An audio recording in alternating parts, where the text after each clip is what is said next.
Did you know there's a Voodoo shrine in the heart of Accra? This is African Magic Temple, a Voodoo shrine led by Bokor Christopher Voncujovi, a renowned Voodoo and Afa priest who also happens to be an OG international magician from Hohwe, Ghana.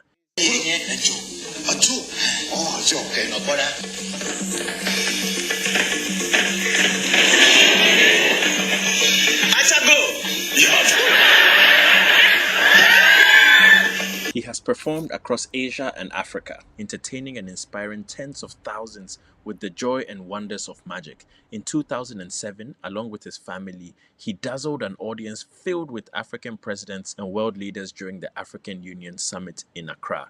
Now back to African Magic Temple. For over 30 years, AMT has safeguarded and educated the world about authentic West African spiritual traditions rooted in Ewe Vodu and Afa. Through thousands of hours of online content, AMT has made Voodoo knowledge and practice more accessible while redefining the global narrative around the practice. We provide spiritual consultations, ancestral feeding rituals to honor your ancestors and empower yourself, as well as a range of various initiations. Every year, AMT welcomes and supports practitioners and knowledge seekers from all walks of life on their journey to connecting and learning more about indigenous African spiritual practices, heritage, and philosophy. Through interactive and experiential shrine tours, AMT has hosted visitors from across the world, including groups from NYU's Public Health Masters Program and Birthright Africa Alive. African Magic Temple isn't just a shrine. It's a living bridge between past, present, and future, and is undoubtedly a powerful pillar for cultural tourism in Ghana. Did you know there's a Voodoo shrine in the heart of Accra? This is African Magic Temple and world leaders during the African Union Summit in Accra. Now back to African Magic Temple. For over 30 years, AMT has safeguarded and educated the world about authentic West African spiritual traditions rooted in Ewe Vodu and Afa. Through thousands of hours of online content, AMT has made Voodoo knowledge and practice more accessible while redefining the global narrative around the practice. We provide spiritual consultations, ancestral feeding rituals to honor your ancestors and empower yourself, as well as a range of various initiations. Every year, AMT welcomes and supports practitioners and knowledge seekers from all walks of life on their journey to connecting and learning more about indigenous African spiritual practices, heritage, and philosophy. Through interactive and experiential shrine tours, AMT has hosted visitors from across the world, including groups from NYU's Public Health Masters Program and Birthright Africa, a diaspora organization based in the US. We are even working with the University of Bremen in Germany to repatriate stolen Voodoo from the colonial period. And yes, we did speak with the Voodoo through an Afa divination, and they are very much alive. African Magic Temple isn't just a shrine. It's a living bridge between past, present, and future, and is undoubtedly a powerful pillar for cultural tourism in Ghana. Did you know there's a Voodoo shrine in the heart of Accra? This is African Magic Temple, a Voodoo shrine led by Bokor Christopher Voncujovi, a renowned Voodoo and Afa priest who also happens to be an OG international magician from Hohwe, Ghana.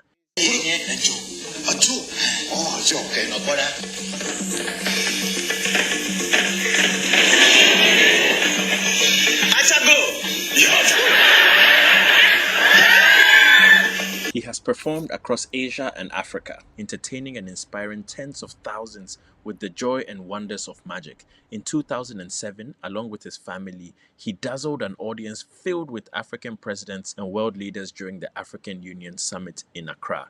Now back to African Magic Temple.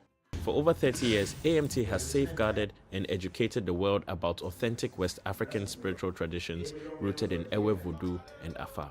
Through thousands of hours of online content, AMT has made Voodoo knowledge and practice more accessible while redefining the global narrative around the practice.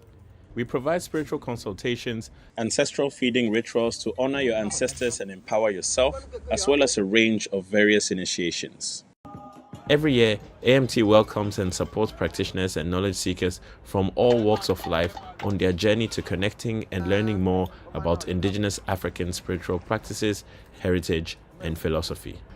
Through interactive and experiential shrine tours, AMT has hosted visitors from across the world, including groups from NYU's Public Health Masters Program and Birthright Africa, a diaspora organization based in the US. We are even working with the University of Bremen in Germany to repatriate stolen Voodoo from the colonial period. Gegenstände seien für die Missionare unchristlich. And yes, we did speak with the Voodoo through an Afa divination, and they are very much alive. Auszustellen. African Magic Temple isn't just a shrine.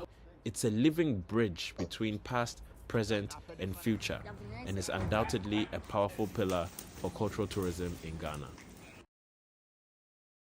Did you know there's a Voodoo shrine in the heart of Accra? This is African Magic Temple, a Voodoo shrine led by Bokor Christopher Voncujovi, a renowned Voodoo and Afa priest who also happens to be an OG international magician from Hohwe, Ghana. He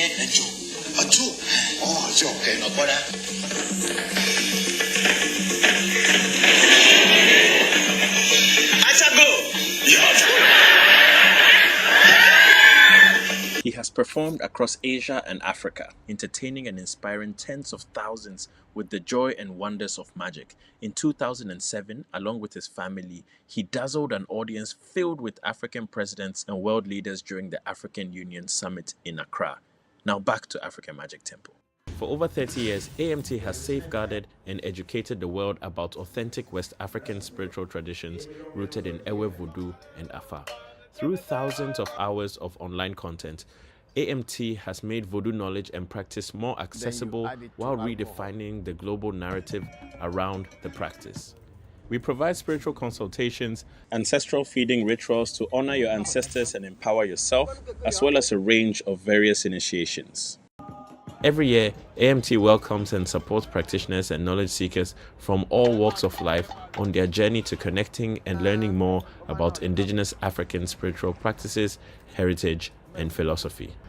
Through interactive and experiential shrine tours, AMT has hosted visitors from across the world, including groups from NYU's Public Health Masters Program and Birthright Africa, a diaspora organization based in the US. We are even working with the University of Bremen in Germany to repatriate stolen Voodoo from the colonial period. Gegenstände seien für die Missionare unchristlich. And yes, we did speak with the Voodoo through an Afa divination, and they are very much alive. Auszustellen. African Magic Temple isn't just a shrine. It's a living bridge between past, present, and future, and is undoubtedly a powerful pillar for cultural tourism in Ghana. Did you know there's a Voodoo shrine in the heart of Accra? This is African Magic Temple, a Voodoo shrine led by Bokor Christopher Voncujovi, a renowned Voodoo and Afa priest who also happens to be an OG international magician from Hohwe, Ghana. He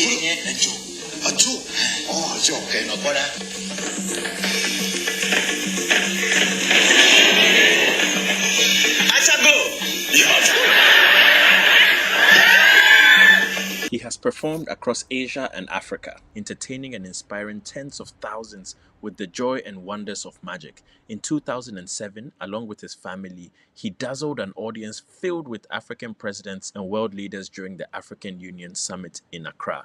Now back to African Magic Temple. For over 30 years, AMT has safeguarded and educated the world about authentic West African spiritual traditions rooted in Ewe Vodu and Afa.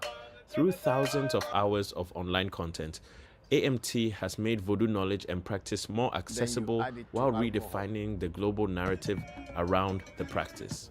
We provide spiritual consultations, ancestral feeding rituals to honor your ancestors and empower yourself, as well as a range of various initiations. Every year, AMT welcomes and supports practitioners and knowledge seekers from all walks of life on their journey to connecting and learning more about indigenous African spiritual practices, heritage, and philosophy. Through interactive and experiential shrine tours, AMT has hosted visitors from across the world, including groups from NYU's Public Health Masters Program and Birthright Africa, a diaspora organization based in the US. We are even working with the University of Bremen in Germany to repatriate stolen Voodoo from the colonial period. Gegenstände seien für die Missionare unchristlich. And yes, we did speak with the Voodoo through an Afa divination, and they are very much alive. Auszustellen. African Magic Temple isn't just a shrine. It's a living bridge between past, present, and future, and is undoubtedly a powerful pillar for cultural tourism in Ghana. Did you know there's a Voodoo shrine in the heart of Accra? This is African Magic Temple, a Voodoo shrine led by Bokor Christopher Voncujovi, a renowned Voodoo and Afa priest who also happens to be an OG international magician from Hohwe, Ghana.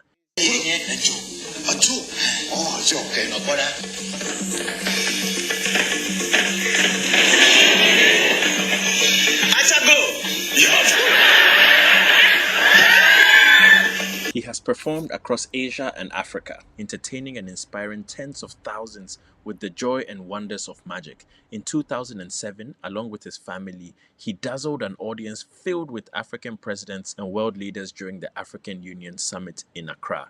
Now back to African Magic Temple. For over 30 years, AMT has safeguarded and educated the world about authentic West African spiritual traditions rooted in Ewe Vodu and Afa. Through thousands of hours of online content, AMT has made Voodoo knowledge and practice more accessible while redefining the global narrative around the practice. We provide spiritual consultations, Ancestral feeding rituals to honor your ancestors and empower yourself, as well as a range of various initiations. Every year, AMT welcomes and supports practitioners and knowledge seekers from all walks of life on their journey to connecting and learning more about indigenous African spiritual practices, heritage, and philosophy. Through interactive and experiential shrine tours, AMT has hosted visitors from across the world, including groups from NYU's Public Health Masters Program and Birthright Africa, a diaspora organization based in the US. We are even working with the University of Bremen in Germany to repatriate stolen Voodoo from the colonial period. Gegenstände seien für die Missionare unchristlich und And yes, we did speak with the Voodoo through an Afa divination, and they are very much alive. auszustellen. African Magic Temple isn't just a shrine. It's a living bridge between past, present, and future, and is undoubtedly a powerful pillar for cultural tourism in Ghana. Did you know there's a Voodoo shrine in the heart of Accra? This is African Magic Temple, a Voodoo shrine led by Bokor Christopher Voncujovi, a renowned Voodoo and Afa priest who also happens to be an OG international magician from Hohwe, Ghana.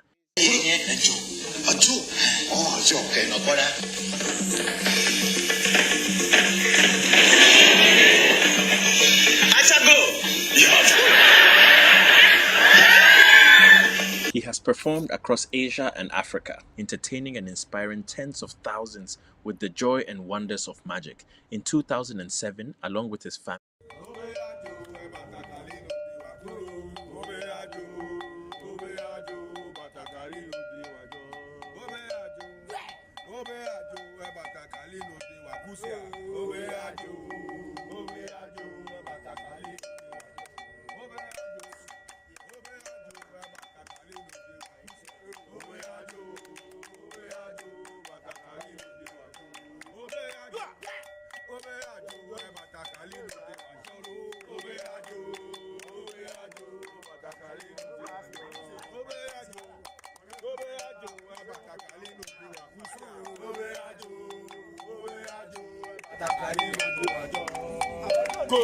Coco, on top for open. Young Yagome food. I'm a melly waffle. I attach in a trap.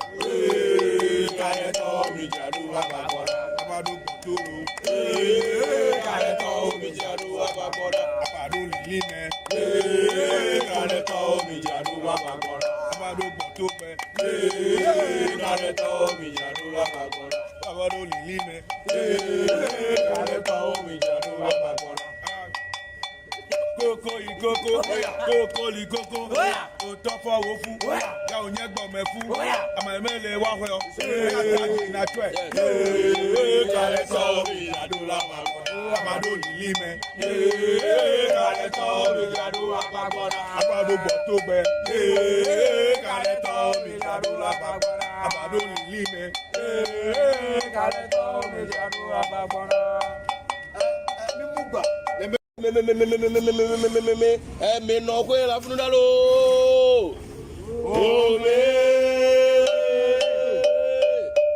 me no, oh me go, así. Pero me la funeral. Oh me,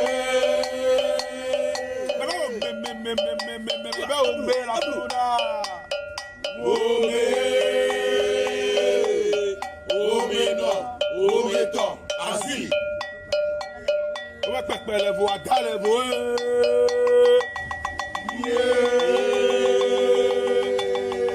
Ome pepe levo, ada levo, Pepe levo, ada levo, agua viaja. Ome pepe levo, ada levo,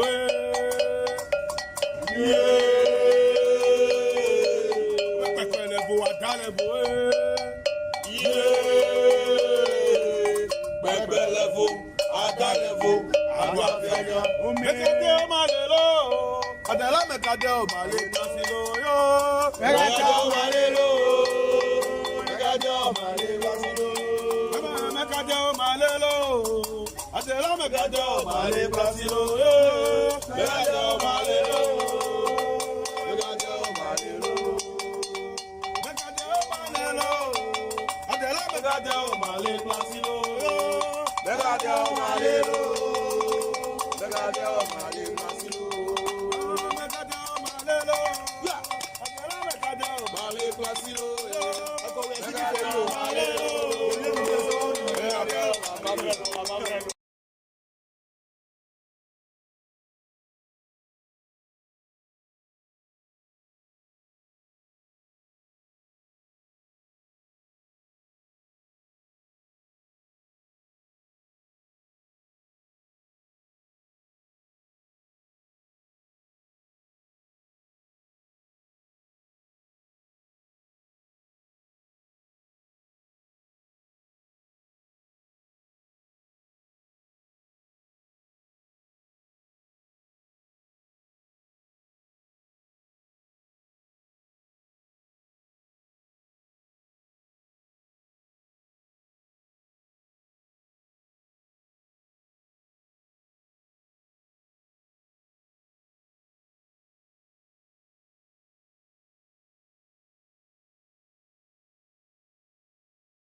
Oh, you are all the shin.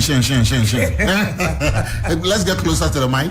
Okay. So you are a magician and a musician as well. Yes. Wow. How long have you doing this? Don't tell me from your father's belly, because he's a man. I started magic since I was 5. Eh? Yes. I was trained by my dad professionally as an entertainer.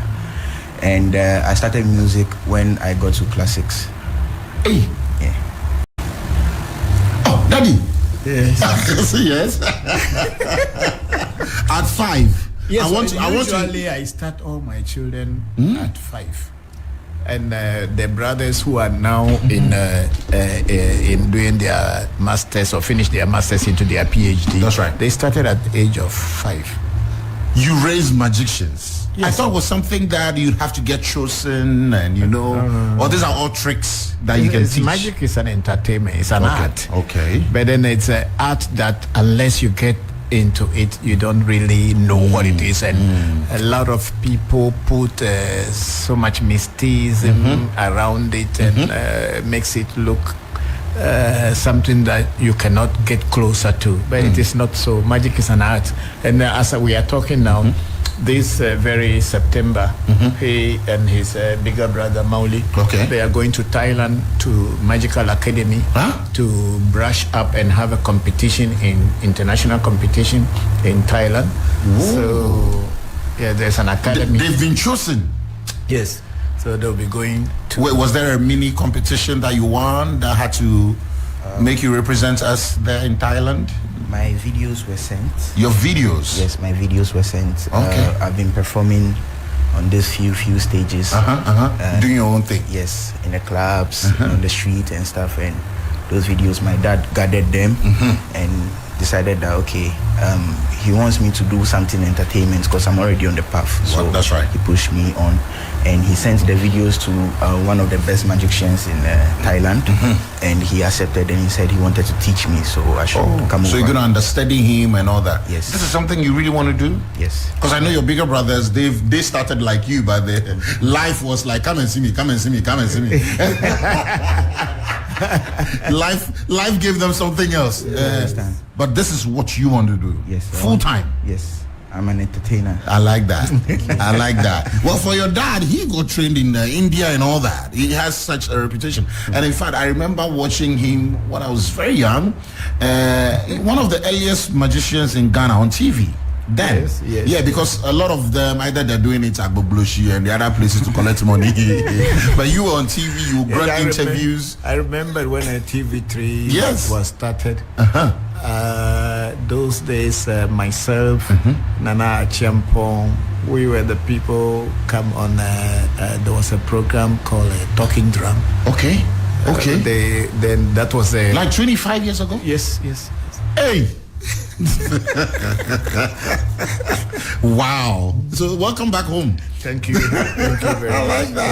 I like that. But again, let me ask. I also know you are also into you are the African Magic Temple CEO. You are also into Voodoo. You are Huno. Yes, we are.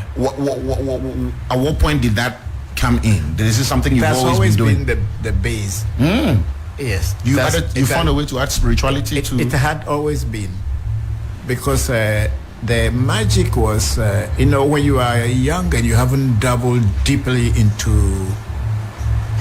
magic, you will always think that it is spiritual. Okay. But my desire was to acquire spiritual power and be able to use it to help myself and then help my loved ones and then humanity at large. Okay. So that was my desire from childhood. Okay. So I was growing up with that. So from the age of 12, I have already started doing certain things. And we went to the church, we went to the Mozambique, Aladura, and then all these spiritual churches. But then still my quest, the desire was not satisfied. So I kept going. Then I thought magic was where the spiritual power was. It was fascinating at that age. Yes, of course, if you are not a magician and you see a magician performing, of course it could only be something spirit. Yeah. the tricks and all that. Yes, but then if you are not a trained magician, or your eyes are not trained, for you it is spiritual power. So that led me into becoming magician. But after magic, knowing that magic is just an art and entertainment, okay, I perfected it, but my desire was that spirituality. So that was one of the reasons why I was in India and I was trained as a monk. Really? Yes, I was a Hindu monk, a full-fledged Hindu monk. Interesting. That's where you get taught discipline and how to control. Yes. Well, I don't know if it's nature. Control everything. Yeah. Meditation. And all. I did Tantra yoga.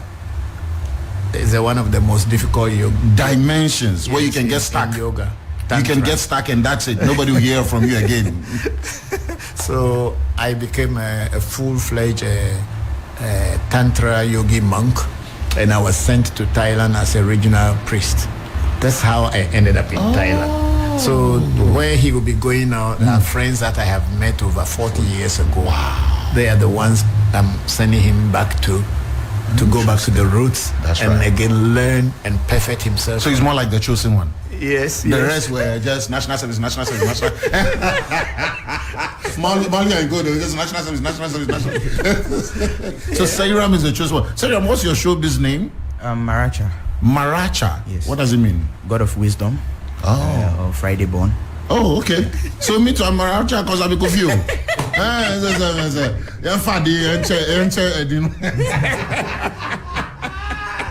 Interesting. So I've watched one of your Facebook lives.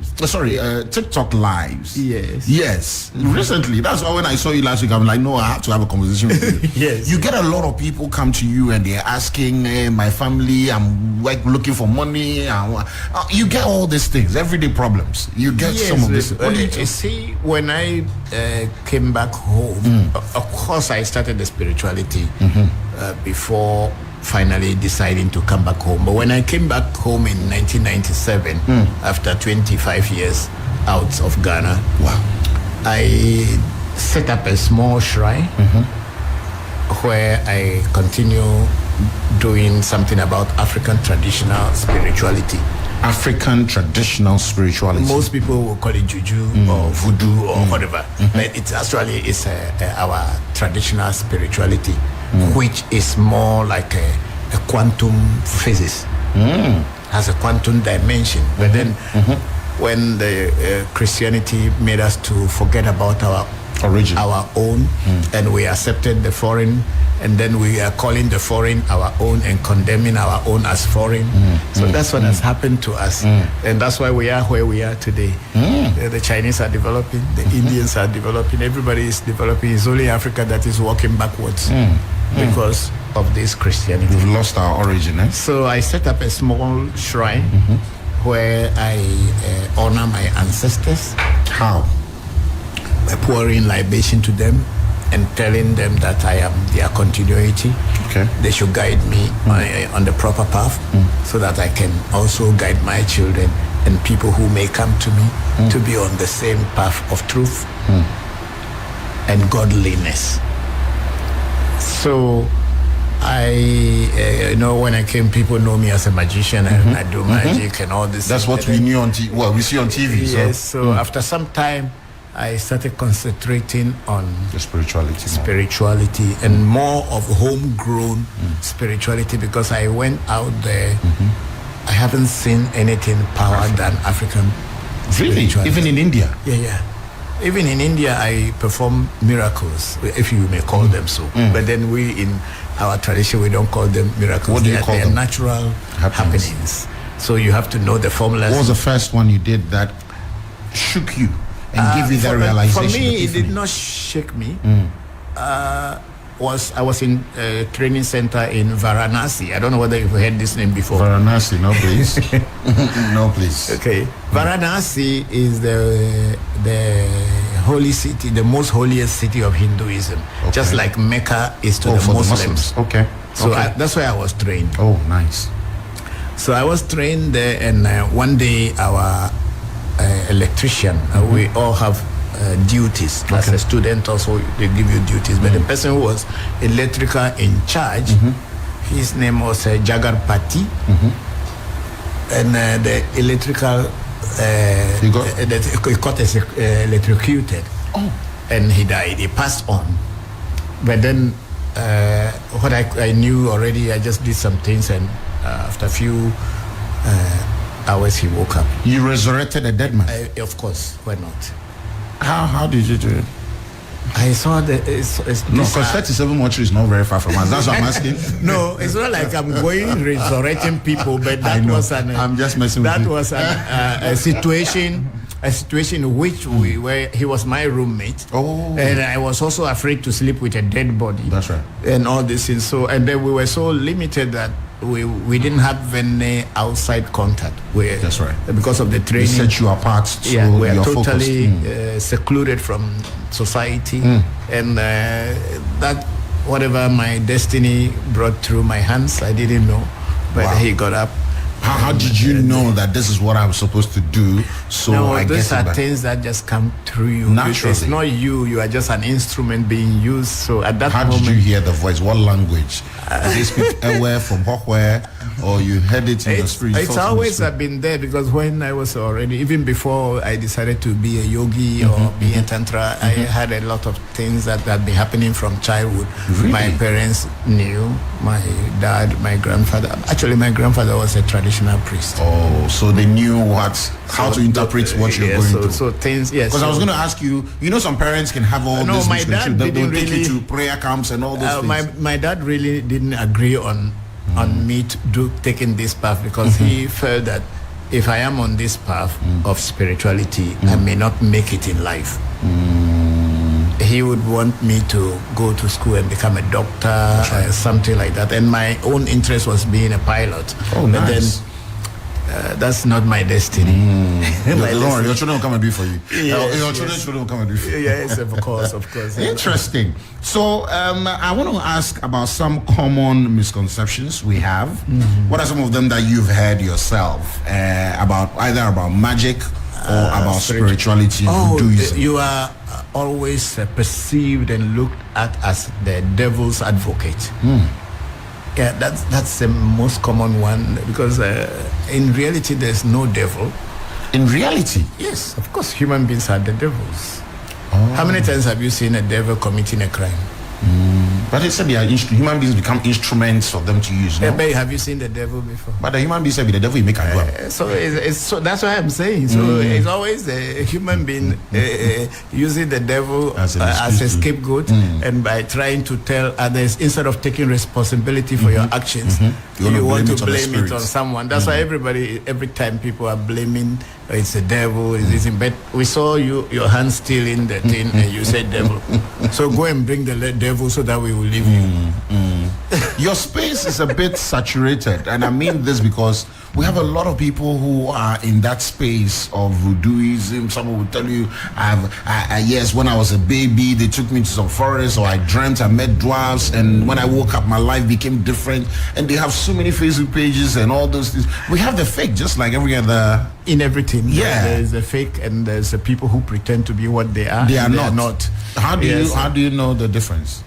Oh, for us, we can tell the difference, because someone who wants to praise himself more than what he is already is a symbol of a sign of someone who is not real.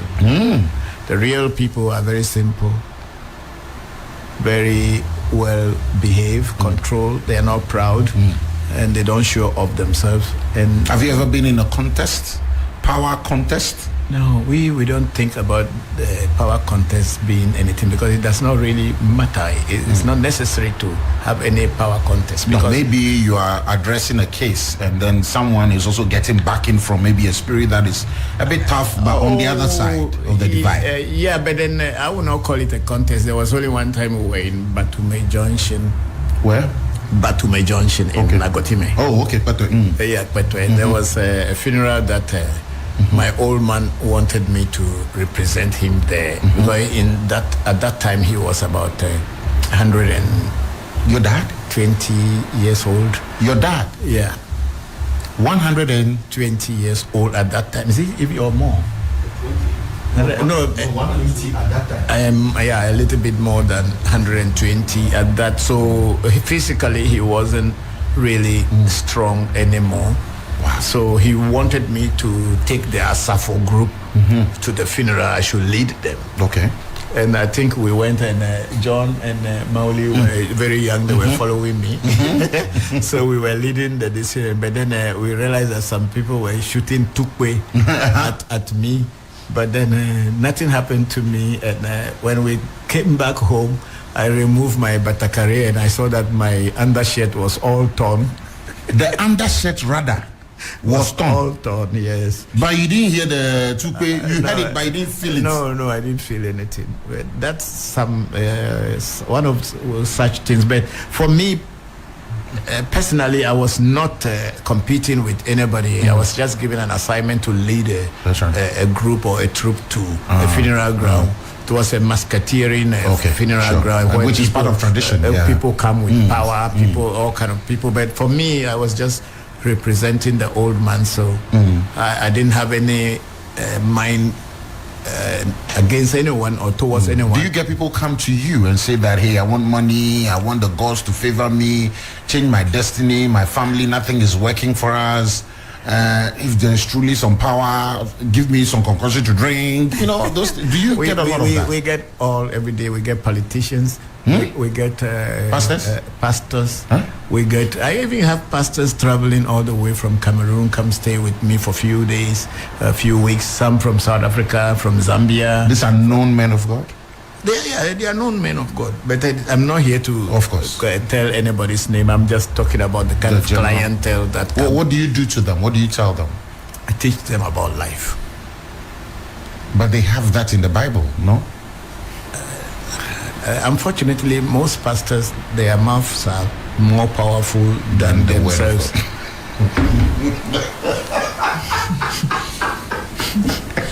Hey, really? Yeah. Most pastors have more mouth power. Means they talk plenty. They don't have any power. Is that not sad? It is very sad, but everybody with their own destiny. Everybody with their path. So you teach them about life? Yes. Teach them about life. Teach them about nature. Because power belongs to nature. And you can only get power if you can harness the energies in nature to help you to do things. So power belongs to nature, and that's all that it is. So if you know the secrets of nature, how to harness that energy, then you are called powerful. But you as a person, you don't have any power. It is when you are able to deal with nature and nature, spirits in nature, energies in nature, frequencies in nature, wavelengths in nature, then you are powerful. What are we missing as Africans? Ignoring the power in where we are from, what we have, putting that aside and following something else. Well, what are we missing? We are missing a lot, because at the end of the day, we are not white people. We are not Europeans. We are not Americans. We are not Indians, and we are not Chinese. We are black people, and we are Africans. All other nations have developed by sticking to their roots and honoring their identity, sticking to their root and honoring their identity. It's only the African who has thrown away his own or her own identity and want to be somebody else. And that's why we cannot succeed. The Arabs remain Arabs. They use their language and they use their religion. Now we as black people, we want to be like Arabs. We want to behave like Arabs. We want to sit down and drink tea like Arabs. Meanwhile, our ancestors also have their way of enjoying themselves. We said, no, that one is evil. We want to. So we have actually missed a lot. And I was just telling someone a few days ago that until the African teaches their young ones about the real identity of Africa, the black man is doomed forever. Wow, that's sad. Very. Wait, how do we balance tradition with modernity?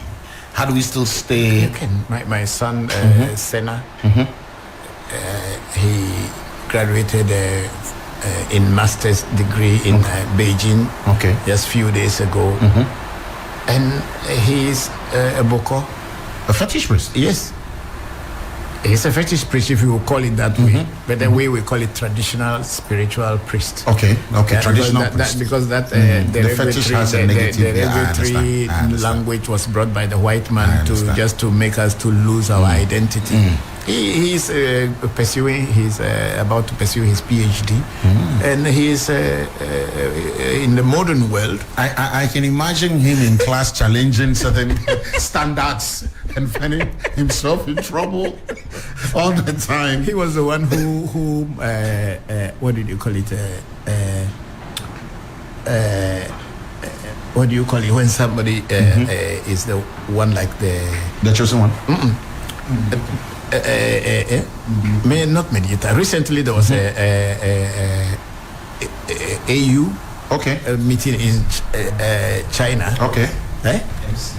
Yeah, he was like the MC. The moderator? Moderator, yes. Really? He was the moderator of the AU meeting in China. And then also about a week ago, the UN, he moderated everything and did everything. So he knows where to play fair, balance, so and you still can say that arguments. the modernity that people are talking about, that if you are traditional, you are not modern, it's not true. Okay, why do the gods and our forefathers allow evil to happen to their own? No, gods didn't decide that evil should happen to their own. It is you who decide that you don't want to learn. And if evil comes to you, then it is you who open the door. Supposing you have a fence and you have a gate and you decide not to close your door and you allow thieves or dogs or intruders to come into your house, is it the mistake of the fence or the gate? It's you who didn't close it. So you can't blame the gods for anything because you are the one who is supposed to know that I should do this. Have you ever received any visitor to your temple who wants to harm another human and he's got the money to fund it? Mostly Christians. Unfortunately. Sorry? Mostly Christians. What do they do? Christians are the only one who will come to you that they want to harm someone. They want you to destroy somebody for them. Unfortunately. What? Yes, I'm because you can see in the churches, and people are every day killing their enemies. They are wishing their enemies evil. Unfortunately, I'm very straightforward person. Do you do it? No. Why should I help you to destroy another soul? Have you ever created a human before? Unfortunately. Have you ever been confronted with maybe a stronger power, a spirit in your temple, and you're like, wait there, Atrami? Oh no, not yet. Not yet. Let me come to Sarah real quick. How old are you, if you don't mind me asking? I'm 19. So did you have a lot of trouble in school based on your beliefs? And I'm talking about senior high school, even uni and all that. Yes, a lot. A lot. Yeah. How give me one instance. For instance, people call me a ritualist. They say I do blood money. Because I'm just trying my best to live a comfortable life and be a normal person, but they don't see it that way. And what did you do to give them that impression? Nothing actually. They just feel like the way I'm living my life, being free and open, is very alarming because they don't feel like anyone else should be very open and calm. Did you make someone vomit money? Did you take money out of someone's ear and then they're like, this trick, the drew womb? No. What was the first magic you performed in school? That was my first school, not this recent one. Then they sacked you because of magic? No. Okay, say it. You say the story. Say that. That was my first school. I was, I think, 12 or 13. We had this open day in school, and there were like talent hosts and stuff. That's right. And people were coming with raps and stuff. That time I wasn't doing music because I didn't know anything about music, but we were more into the magic and entertainment stuff. So I told my dad, and my dad said, okay, you're going to do this trick. Yeah, he taught us some few things. We went there, pak, no, pak. It worked. And your friends are like, hey, this one, there's something there inside. This one, The yeah. headmistress say, the things you are coming to do here, I hope that nothing will happen to the children here. I said, no, we are coming to entertain you. So you brought your dad to school? Yeah. Wait. Let's go back. We all with a play. You go carry over your school, can they? What is Aaron? What? And since then, okay, you attended SS clearly by your age. And since then, people felt like that's why I decided to quit magic at some point. And my dad also advised that we had to balance it because people will start feeling that we are just all over. What are some of the magic you perform? I want to know. Give me an idea of some of the things you do so that. Have you ever heard of eating fire? Eating fire? Yes. Yeah. Most of the times the people the festival up north. But this one is a more professional way of eating fire. I can't even eat block, not fire. So you did that one? Yes. Fire. Yes. You see the way you can put fire in your mouth and it will be burning. Someone can come and light a cigarette from your mouth, from the flame, from your mouth. Yeah. It's not like you put a charcoal. No, nothing. Fire, you will become a human torch. Wow. Or human lighter. You did that? Yes. Show us one magic trick, my listeners. Something we can all do when we are bored. Because you can. Okay, I want to see this. No, is this something we can do in the studio? Yes, sure. Yes, we have a fire alarm. I don't want it to go off. off. It will not be okay. off. It will not be off. All right. So, maybe our listeners can go on to Facebook right now, 3FM 92.7. We have the illusionist, the magician, the voodoo priest. Yes. And the Bokor. The Bokor, Afa Bokor. Yes, the man, Christopher Voncujovi in studio with his son. In fact, his sons are all here, but the one taken after him, the others, because they have Ghana card, they have stopped. But this one is only 19, so he started. So explain what exactly is happening to us. So today, what's going to happen here is I'm going to eat fire. Please go back, Mike, and I hope it's safe. Solution. Oh, no, it's fetch water and come and be in the corner of the studio for me. Faculty. Yes. And you can turn faculty to a box of matches. All right. So what is that, Daddy? What are we for? A white fuel. Okay. Lighter. Okay. Fuel. Okay. Yeah. You're putting this on so that it can get fire. All right. Easily. Okay. You can. Is that not too much? No. Okay. We have only one entry and one exit. That's what I'm asking. Don't worry. We are here. All right. We are here. Okay. So please go back a little bit so that So maybe Daddy will do the talking. I'll help you. Okay. So now I want someone to explain what is going on. So here we are lighting the fire. And when he takes it, he's going to put it in his mouth. Okay. And then the fire. Okay, I'll hold one torch for you. That's okay. That will be better. Yes, please. So when you do, then I pick that one for you. Okay. So you come closer. First, can you stretch the mic his length? Stretch the mic his length. Okay. So just stretch. Yes. Okay. Much better. So pick it when you. So go on to Facebook right now and also drop your questions in the comment section for us. We are having a conversation with Christopher Voncujo, celebrated magician. Years of experience. Okay, the fire is on. So this is the fire in Okay. his mouth. Is that the fire that he's holding like that? He's holding the fire. Yes. So the fire is in his mouth. And you are lighting the other one through his mouth. Was that your tongue burning? And I need you. Dry gum. Well, you're dry gum. What? 1 minute, Eja.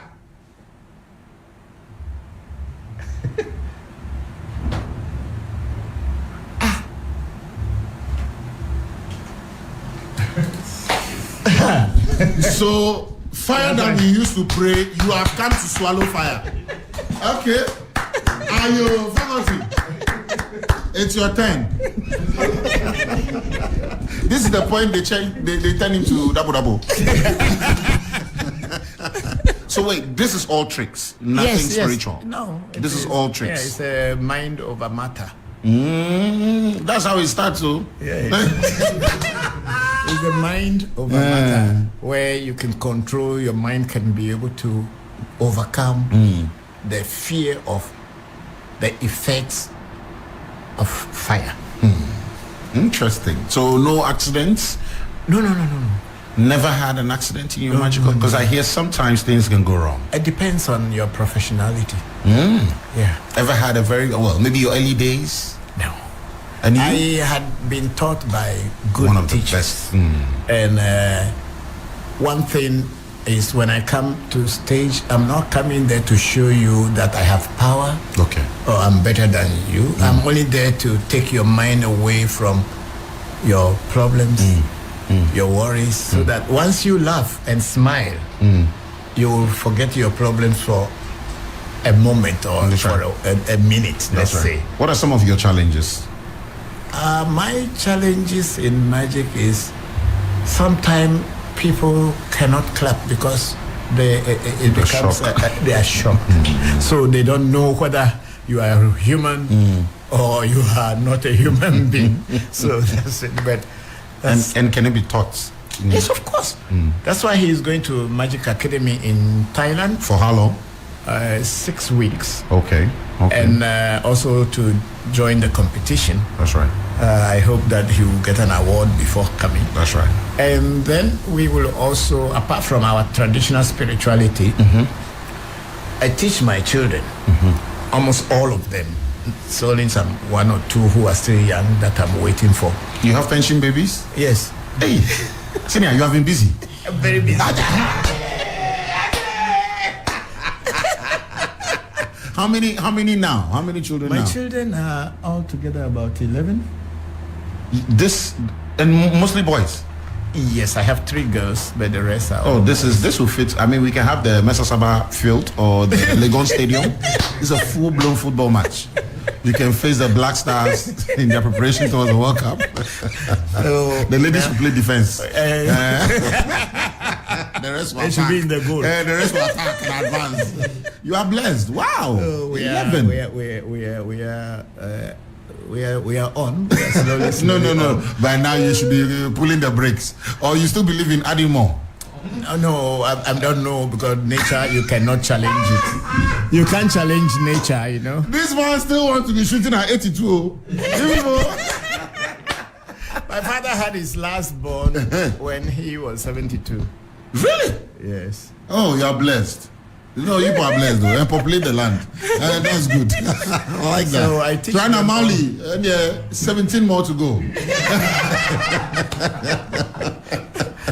That's nice. So they are all learning, and we hope to also open a magical academy in the future. That's right. But my fear is people will come and learn magic and then go into the church and be demonstrating magical entertainment tricks. For money, yeah. That brings me to my next question, actually. To be using it to fool our people, as some of these pastors are doing already. Yeah, there are some pastors who say they can walk in the air. Those are all magical illusions. I think, is it one of the East African pastors who went and set fire to some talismans. It's on the YouTube. The it's all tricks. It's all tricks, yeah. And then people say, "Hey, Holy Ghost fire, Holy Ghost fire." You know, I'm sorry, but people need to go back into themselves and learn. I think with this point you've raised, I have a question. I mean, it's like the magic space in Ghana is non-existent. They all become pastors. Oh, not so. Yes. But then there are a few magicians who are coming up. One of my good friends, Shangela Kadri, he's in Akwatia. Okay. And he also went to India to study. And in India, they gave my contact to him. Oh, great. To meet me, since he is a Ghanaian. Okay. They knew me in India, so I became like a friend and a mentor to him. So he's coming, and I've been seeing some few on Bernard the Magician. Yeah, some people are coming up. So with time, from my way I'm looking at things, with time, not too far from here, a lot of people will become aware of the tricks that are being played at the churches, where people claim to be going to heaven and seeing God and coming back to tell us what God told them. Very soon the young generation, the Gen Z generation, are not going to accept this. Yes. And then they will begin I don't think they even accept some of this. I mean, some of them can tell when this is pure BS. They can tell. They can tell. They are trying to. A time is coming, then people will just abandon the churches and start to go back to their roots. Because, like in Europe now, most of the churches are used for restaurants. So if you see any big church in Europe now, then it's an African who bought it and is receiving the other Africans. Well, I want to ask what role magic plays in your daily life. Say wrong. In my daily life. Your daily life. To me, magic is entertainment. So purely. Yes, magic releases my stress, makes me feel comfortable, and I feel okay anytime I do magic. And I'm very happy when I entertain people. That's right. So, that's the work of an entertainer, to make other people happy and make yourself happy too. That's right. When you see others smiling and they are happy, genuinely happy, it makes you, the magician, also happy. I want to ask questions around what gives you satisfaction. I think you just explained that in your answer, but also what are some things you wouldn't do, some principles, some codes you live by that has been with you all these years? But let's go for a quick break. When we return, there is more. And also I've seen some questions on our Facebook page. Probably I would activate the phone lines so you engage with our guests. And he's here with the son. Again, your showbiz name is Maracha. Okay, so if you got questions for Christopher Voncujovi, the son Maracha, or Sayram, we'll be glad to hear you out. All right, we'll be right back. Stay with us.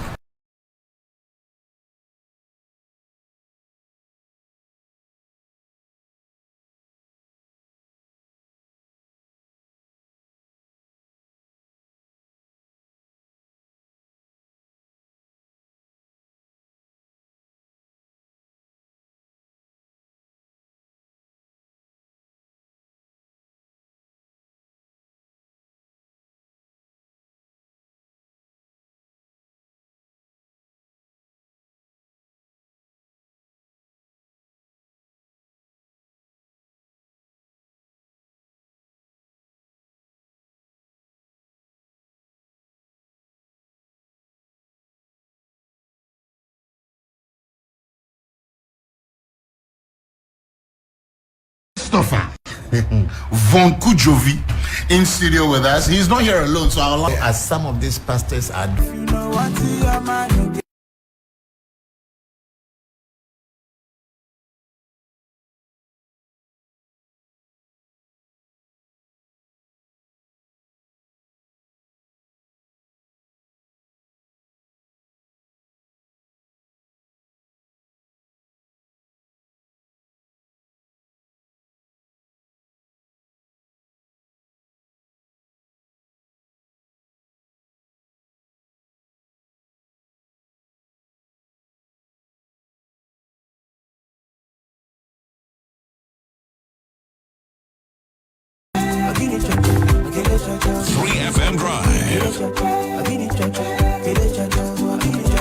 Business, but when I change my defense, you're going to see the difference.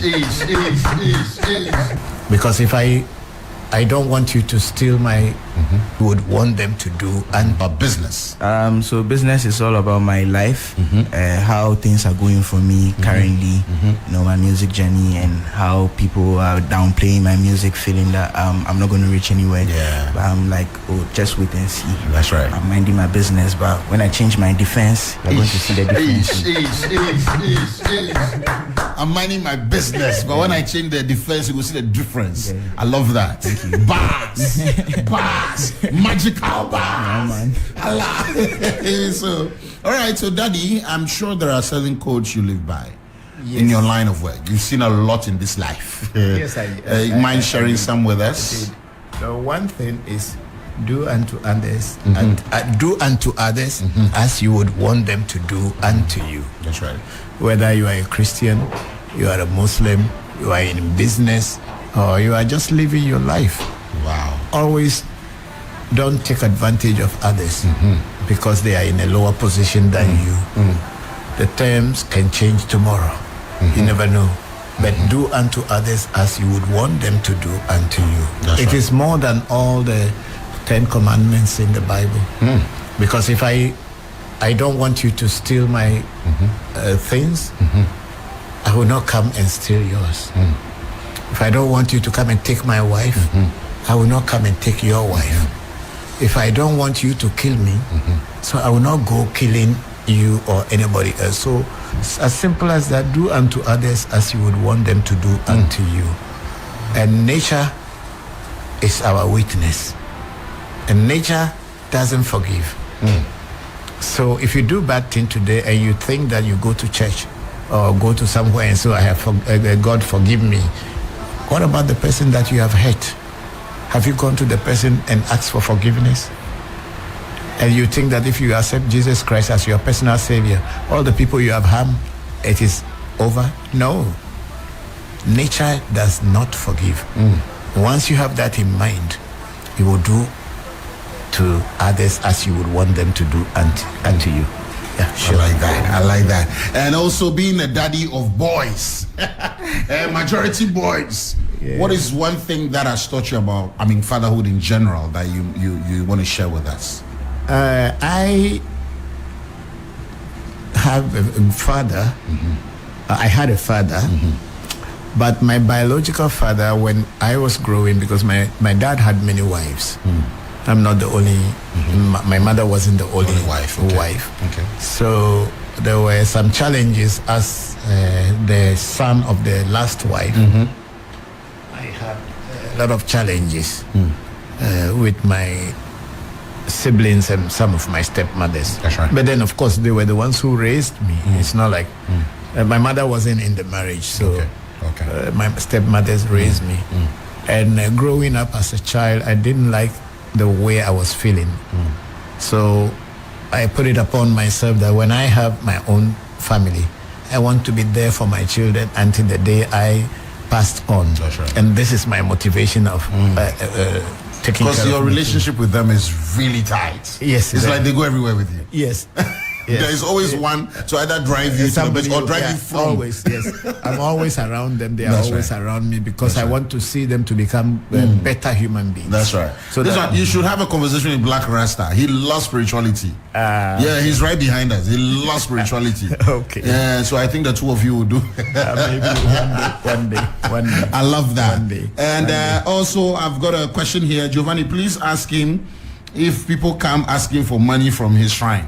Yes, a lot of times, even if you look at my live section that goes on every Sunday, I've been doing that for 7 years now. Wow. Every Sunday. Live on social media. Yes, people from all around the world ask questions. We don't set the agenda. Okay. You ask us what is your confusion and misunderstanding about African traditional spirituality.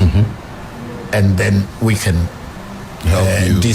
demystify the understanding and the notion that it is evil. That's what we do. And a lot of people say, if I come to your shrine, can I get wealth? Can I become rich? And I always answer, you can never be rich if you don't work. There is no... The gods don't award laziness. There is no spirit money. If someone tells you that they can make money for you and you become rich, why can't they make it for themselves? Why should they give it to you? They have so many family members who probably are poor. Why won't they just make the money and share to their family members at least so that they can be happy? You can only get rich by doing something. Whether you are doing business, you are working, or you are farming. You must do something. Yeah, just be active. Yeah. And it is in this the Bible, work. it's everywhere. It is in this work that you do that the gods will bless you. That supposing you are a farmer and you are farming, the gods will bless you with your dedication and everything. Your farm crops will grow well, and you can sell, and the gods will help you so that people will come and buy your crops, and then you make money. But sleeping and sitting down and expecting manna or money, something to drop from heaven to you, it has never happened before, and it is not going to happen. Okay. Yeah. So work. That's right. work. Yes. Okay. Well, we want to wrap it all up. We have news coming up in a bit, but I want to say big thanks going out. Well, do you predict the future? We are diviners. So do you know who our president is going to be in? I'm not a politician. I don't want to get into politics. I'm a spiritualist.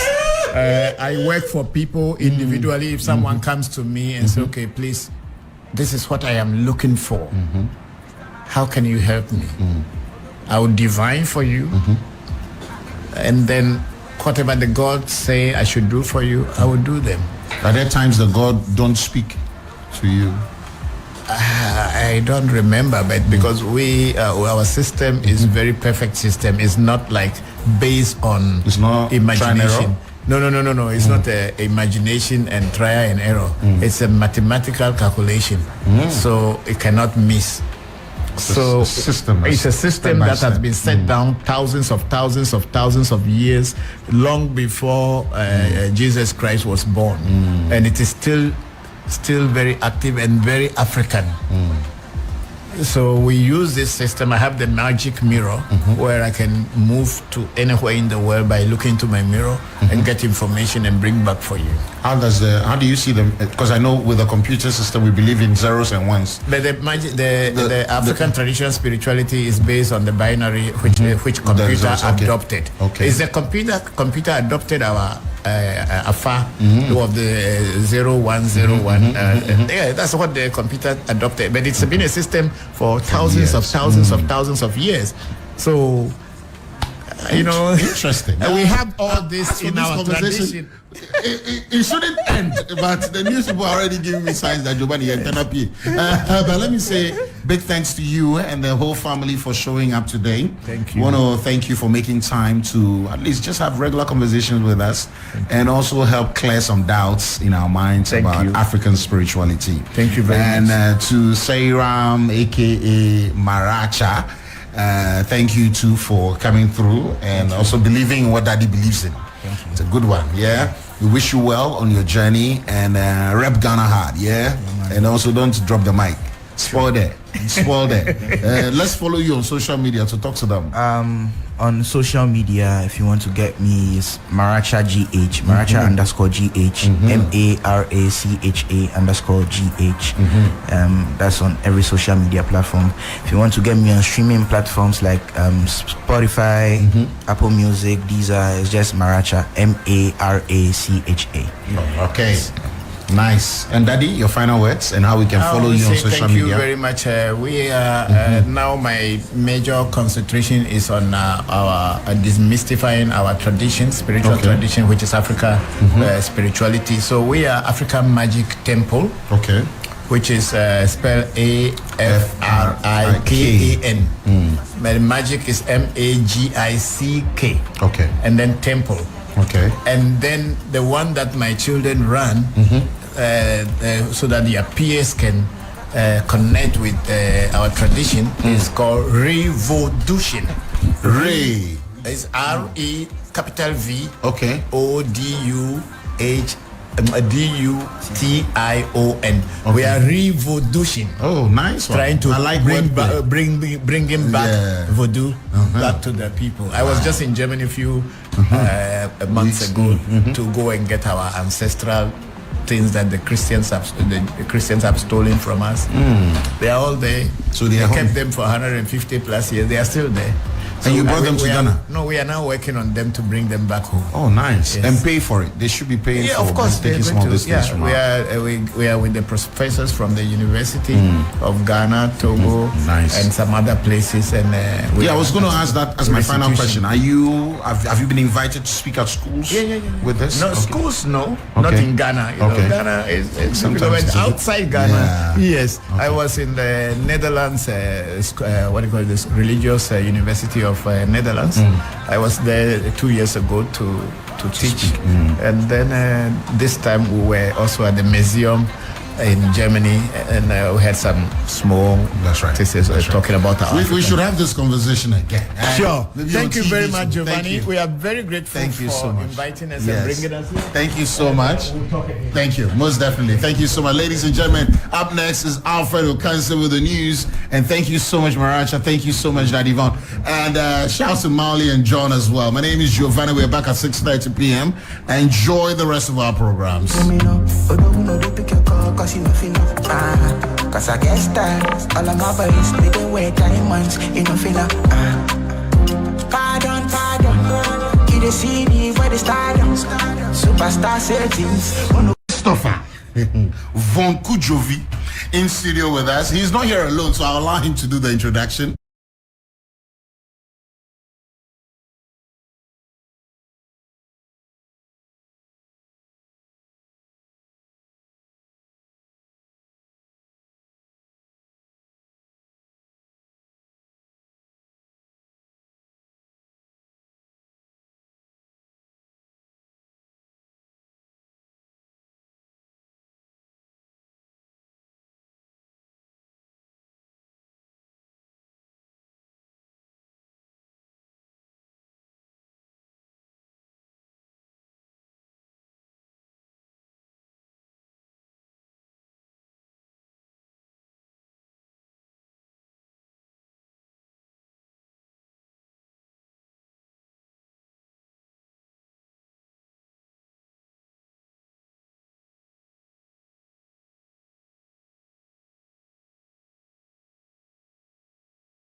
It's so cool and very calming, and we are beginning to feel kind of cold, so I'll take one straight up.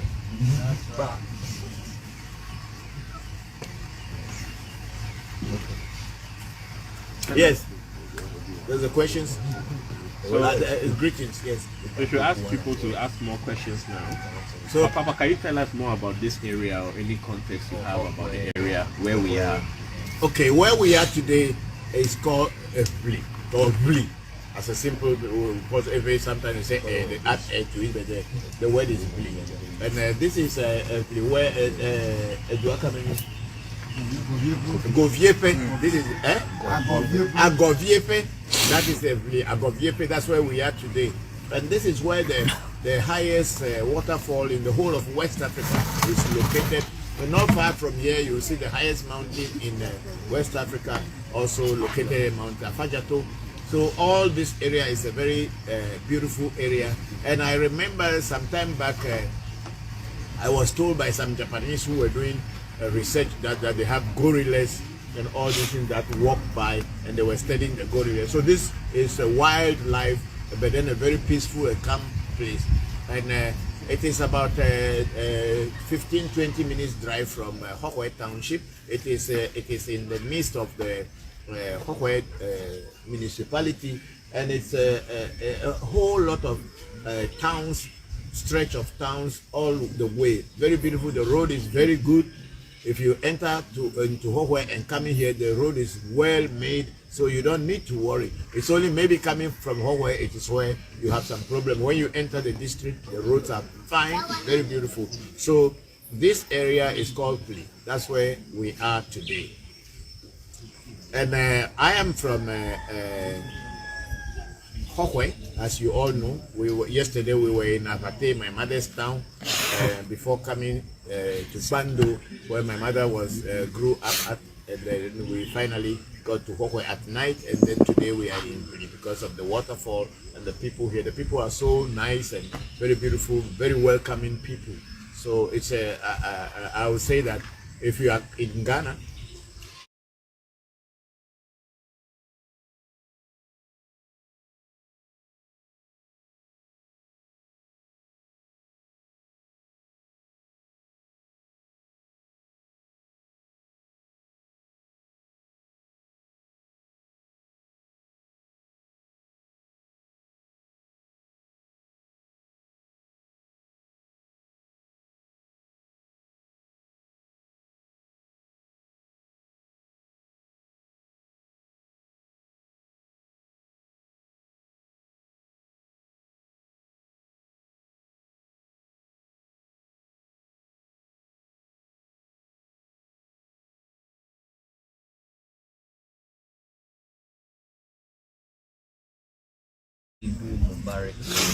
Alidu Mubarak, thank you very much for joining us.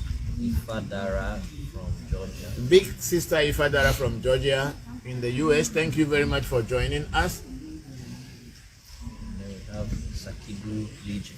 Sakidu, how are you? Thank you very much for joining us. Please send in your questions because we don't have so much time. There's no light here today. It's not because the town has no light. There is light. They have guest houses, tourist hotels, and all kind of things here. All these things are here, but we were here before the light went off. So we cannot stay on long with my phone. But then send in your questions very quickly so that I can answer them before it's too late, before the battery runs out. Thank you very much. Sakidu Legion says, greetings Toby and the team. Nice to have you again. Despite not being in your temple, we appreciate the efforts. Blessings. Thank you very much, Sakidu. And Patrick Clint says, greetings, Papa. This is Senor Biggie from Tema. Greetings. Hello, big man. Senor Biggie. Yeah, Akpe. Yeah, we are in home. We are home. We are in the village. I don't know whether you are around, but we are home. So please make it. If you are around, come. If you are not there, then by Tuesday we'll be in Accra. Thank you. Henry Hansen, watching from Colorado Springs. Hello, Doc. Thank you very much, and my regards to all the people in Colorado. I miss home settings like this. We are. This is the home. You know, when you are here, you feel that you are home. It's not like a concrete one. You here, you feel you are home. This kind of settings, myself, I miss it. I came today. I was so surprised because when I was walking through the forest to go to where the waterfall is, I was surprised. Some trees that I had seen when I was a child, I haven't seen them again, and I was seeing the trees were left here. They were not cut down and they grew. So I was saying, these are the trees that I used to see in my childhood. Now, so what you come here, you feel that you are back to nature. You are back home. Those of us whose fathers were farmers, this is like what we feel. We have Danilo Mberile. Danilo Mberile, how are you? Thank you for joining us, and let me read the question. Question is, Papa, when bad essay is removed, where do they throw it away? And for example, if someone comes in contact with it in the forest and maybe touch it, can that bad essay transfer to that person? Definitely. When we do removal of negative essay or bad essay or several as it is called in Ewe. That's why when we go there, even those of us who are doing the ceremony, there's a ritual that we are supposed to do to cleanse ourselves so that a se or the bad destiny or the seven should not follow us. So if the seven is there, usually when we go to do that, we leave everything that we have taken from the house, we will leave them at the place. So if you see it and you pick them, a seven follows you, it's your own palabra. We threw it away, we left it there. It is up to you if you see something. That's why it's not very good. You see money on the ground and you think that, oh, you are lucky and you pick it up. You don't know what somebody did with that money. You pick it up and it will follow you up.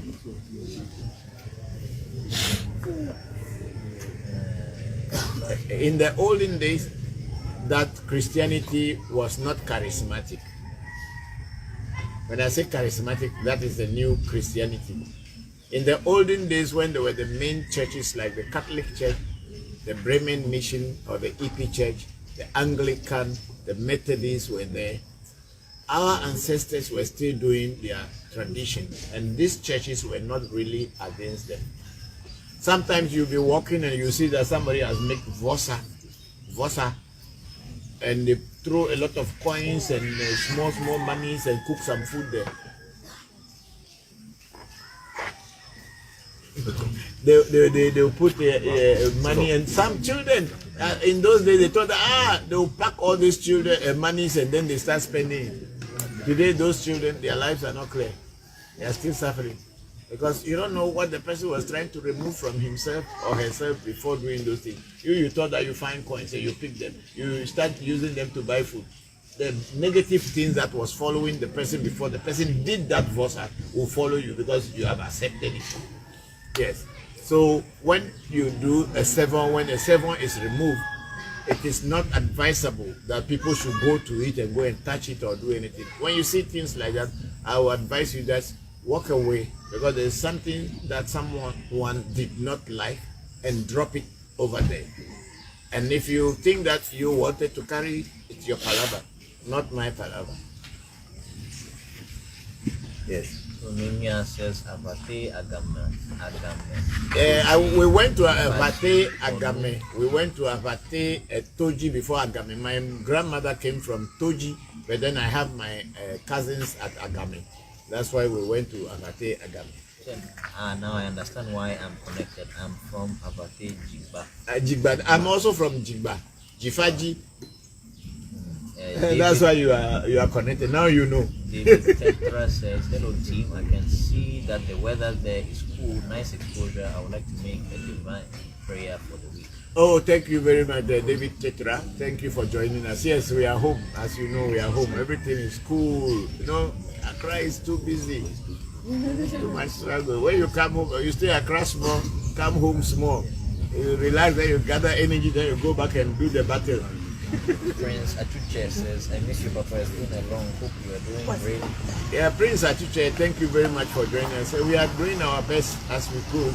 We have no choice. We just have to do our best. Thank you very much for joining us this afternoon. Prosper Jobede.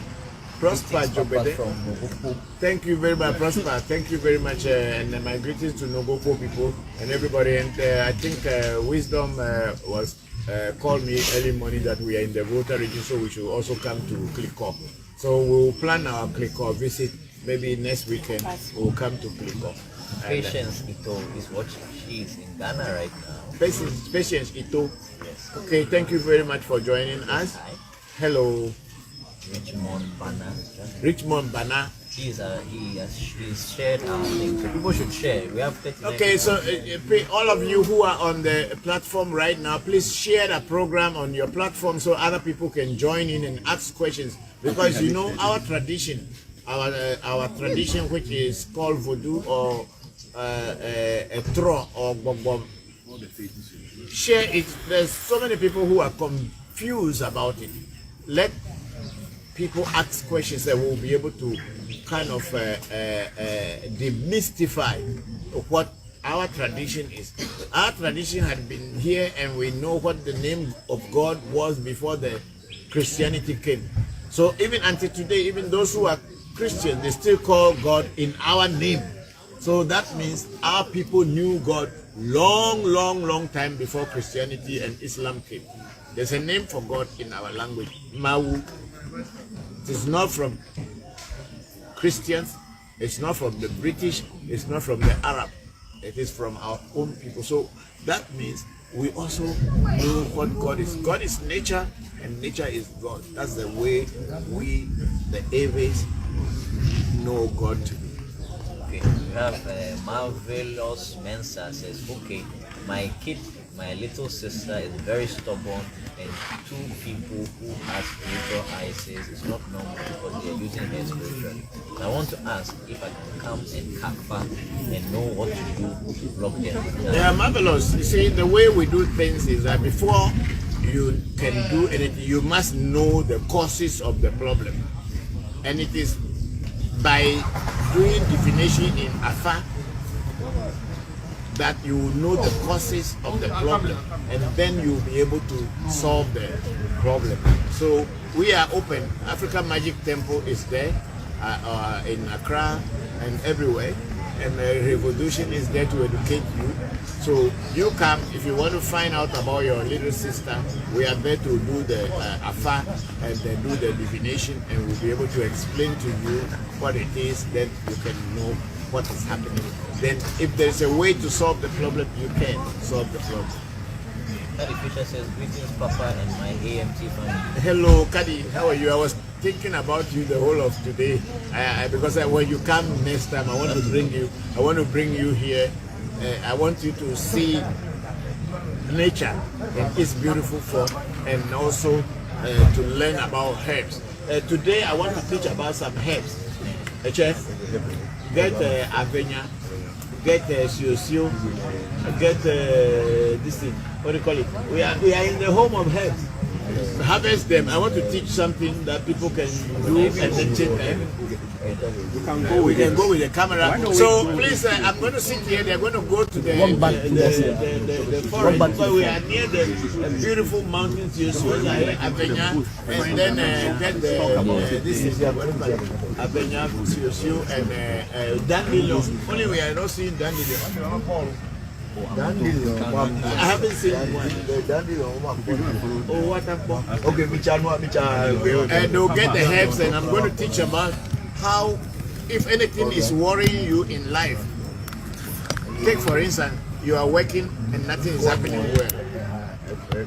You are married and marriage is not going on well. You are doing something and you are not finding a way to it. I'm going to teach you herbs that you will bath and your life will just change as if it's magic overnight. This is the whole world. The whole world will see you. You are smoking. The whole world will see that people are smokers. So we only come here for short time. The whole world will see you. Go with them to fetch the grasses. Let them fetch the heads.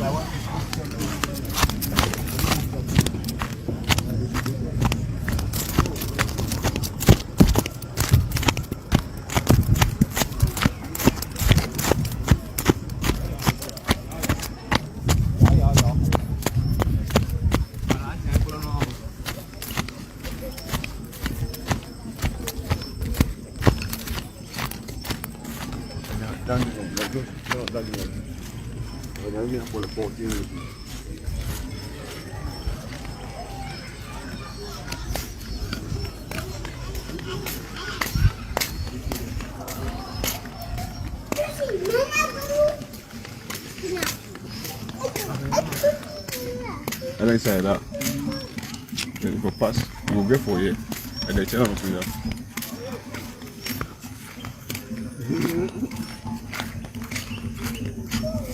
Right, okay, so yes, no. I'll give you two.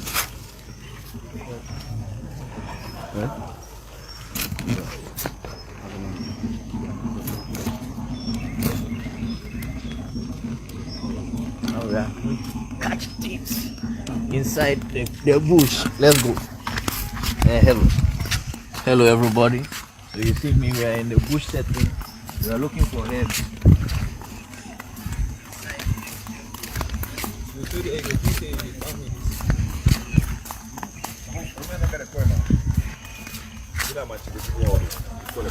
Machika. Elle est Avenia. Avenia. Oh, can you call up for you? Si, elle est pour moi. Elle me pour moi ici.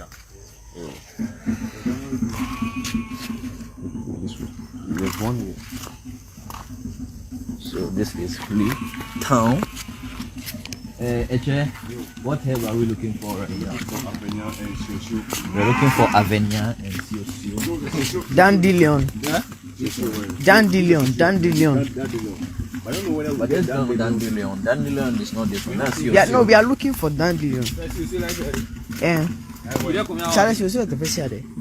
Dandelion is a big deal, I feel. Dandelion. You swan killer. So swanky. See, this is a typical Siosio. This is Siosio. Yeah, this is a typical village setting. Look at even the back.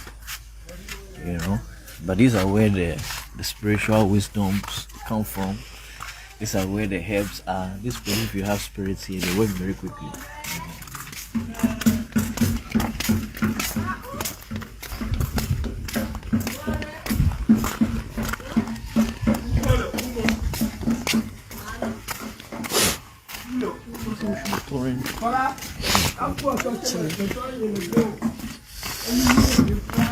See how she's big.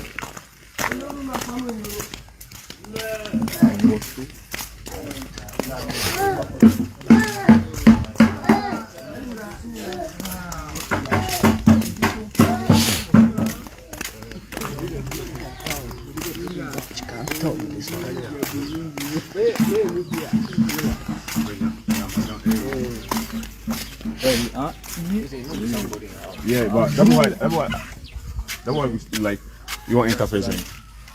This kind of no, let's go. That's why he's taking us there. Yeah. That's why I talked to him. You should take us there. We always saw it through that place. This place you can get a motor, maybe. We will get.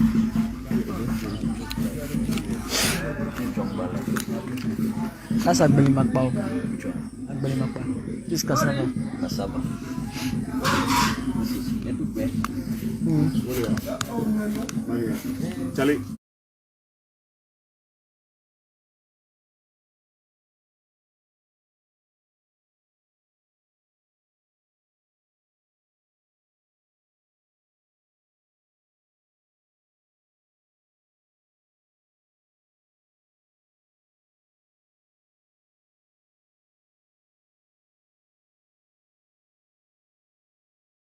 So people will say it is betchy. What the person had said before coming into this world is what is worrying the person, which is the same thing like a servant as in the southern area language, a servant. So betchivon, a servant, is what you have said in the before physical life.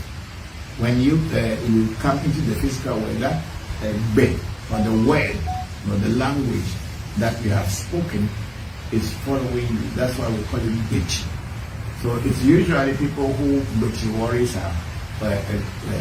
It worries everybody anyway. But your life will not be okay, and always you are falling into trouble or doing something bad, and not like you are not in order. So people will say, okay, let's remove the bitchy form for this person, or let's remove the servant. So a bitchy is the same like a servant. The same word bitchy is what the Gans call bishi. The Gans call it bishi. We say bitchy. So the bishi, which the Gans means something evil or negative spirit, which is following you or you are born with, is the one that is disturbing you. So the Gans call it bishi. We in the areas we call it bitchy. Or the central areas call it bitchy. Then the southern areas call it a servant. Thank you very much, Sikidi. I hope it makes some sense. We have Danny said Malo says does concept of devils and demons exist in Voodoo? Definitely, in every spirituality, there is a concept of demons and devils in every spirituality, in every human culture. What is a devil? And what is a demon?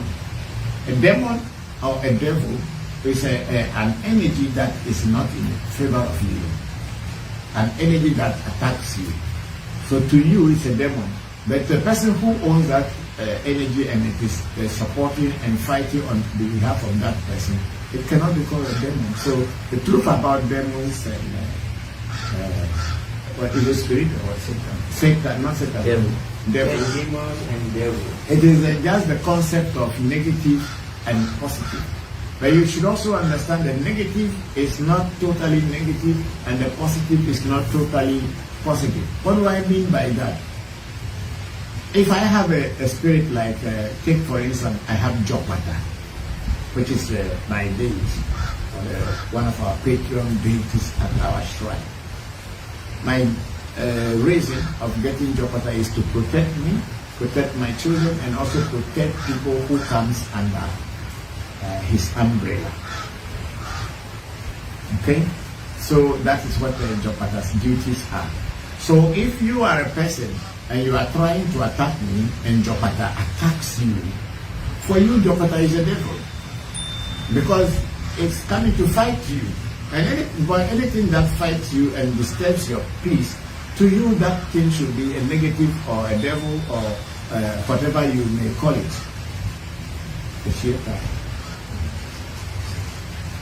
So you cannot say that the Jopata is a devil, unless of course if Jopata is against you, you can call it a devil. But to me, who has Jopata and Jopata is protecting me, it is a good deity, it's a God that is helping me. So there is no absolute negativity or absolute positivity. It is how you relate to it, or your viewpoint is what will make it look negative or look positive. So in every spiritual culture, there is the devil, there is the negative spirit, evil spirit. Just because the spirit that is not in your favor is negative to you, can be assumed to be an evil spirit. A question. Can ancestors become voodoo? No, ancestors don't become voodoo. As far as my knowledge is concerned, I've never heard that any ancestor has become a voodoo. But an ancestor can assist the voodoo that you have to be able to work. But ancestors are your DNA, are people who you share a DNA with, so they cannot be voodoo. But definitely they are there, they are ghosts. Ghosts are not called voodoo, but they are spirits on their own, but they are not the voodoo. That's why we have ancestors and then we have voodoo separately in every spirituality or in voodoo spirituality. No one has called an ancestor voodoo before, but we pray to ancestors because we know that they too, they have their realm, bodiless souls who has their realm, and we connect with them and ask for them to help us, to intercede and to interfere on our behalf, intercede on our behalf, just like in Christianity where you have saints, people who lived before and died are regarded and they were of very great valor in life, and you see that those people are called saints in certain religions or in religious, but we in our every culture we don't call them saints, we call them ancestors, and the ancestors cannot be voodoo, and they are not gods either. They too, they have their realm. The spirit world is very vast and big, so you cannot tell how far big it is. Even the plants are spirit.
birthday to him.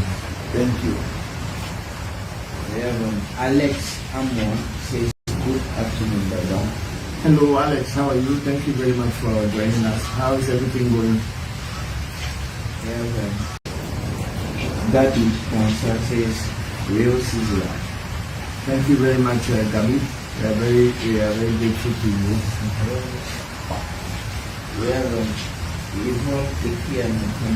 Just joined. Oh, thank you, Mama Yvonne. Thank you very much for joining us. And how are you? How is Shamba? Thank you very much, and everybody else. Thank you. My regards to them all. And I tell Shamba's father, happy Father's Day to him. That's all we have for now.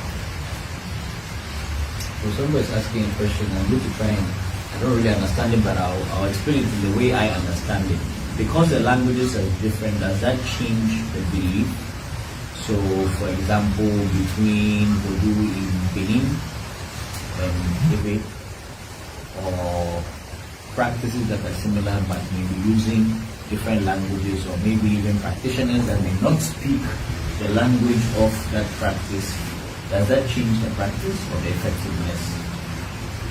Okay, the question is, okay, one thing is that spirits don't speak human language. So it does not matter what language you speak. Spirits speak through your thoughts, your mind. So whatever you imagine in your mind is what they see. So whether you are using a verbal word or a voice or verbal words from your mouth or not, spirits know what, because it is your mind who constructs the words before they come out of your mouth. So whatever you construct in your head, the spirits already know and they pick it already. That's why it is said that even your thoughts are known to God. It is not what you say only, but even in your thoughts, the moment you begin to think about some concept, it's already known to the spirit. So it is not a question of language. Yes, language plays a role. When you are learning a particular culture, you need to understand what they are teaching you so that you'll be able to translate it into the language that you can understand best. So in that sense, the person has to use the language they know to teach you, and if they can also help to translate it, or you can find a way to translate it, then it is better. But before the words come out of a person's mouth, or even before they are written on a paper, they are constructed in the mind. The spirit deals with your mind and your inner self. So whatever you are constructing in your head or in your mind or in your heart, as we say in our area, is already known to them. So language, it doesn't change any belief or whatsoever. And Voodoo is a practical thing. It is not a belief system, in the sense that when you put it together and it is working, it's working. Just like science. Do you think that if in science, where they put hydrogen and oxygen, molecules or atoms, if you put the same formula, you get the same answer. If you are speaking Tamil, when you put the same formula together, you get the same answer. If you are speaking Japanese or speaking Russian language, you put the formulas together, you get the same answer. That's what Voodoo is. It is not a belief system. It's a practical system where the formula is put and that results come. So by knowing the formula, whether you speak in Batin, Bati or Batang Bata, it does not matter. Yours is to know the formula and apply the formula, the result and the answer will come. We have Daniel says, Manu, again, he says, are there similarities with Voodoo and the Japanese Shinto spirituality? Yes, there are so much, because the Shintoism, which is the base of Japanese spirituality, apart from Buddhism and other things, is based on nature, spirit of nature, and based on herbs, observation of nature and how nature reacts to things. That's not what Shintoism is based on. That's why, like in Japanese, like a mountain which is called Yama in Japanese. The Japanese believe that the mountain has a spirit, so they will call that a spirit Yamano Kami, or the spirit of the mountain, or Kawa, which is river, Kawa no Kami.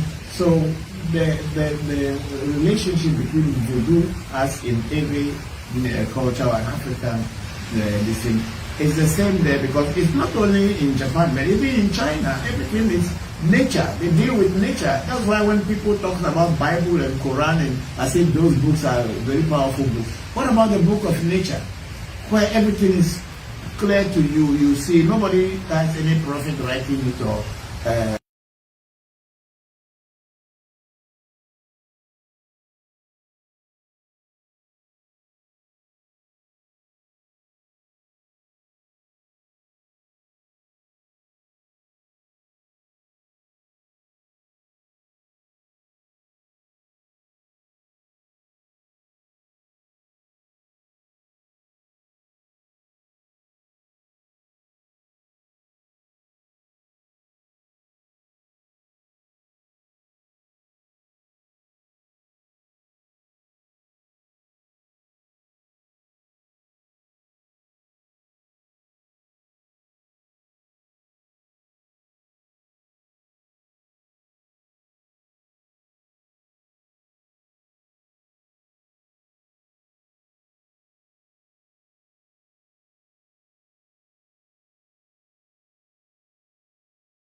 round clip.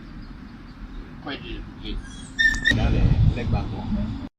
And if you have any questions, absolutely. Okay. What's the big difference in what are the differences? That's very. That's true. It's very different.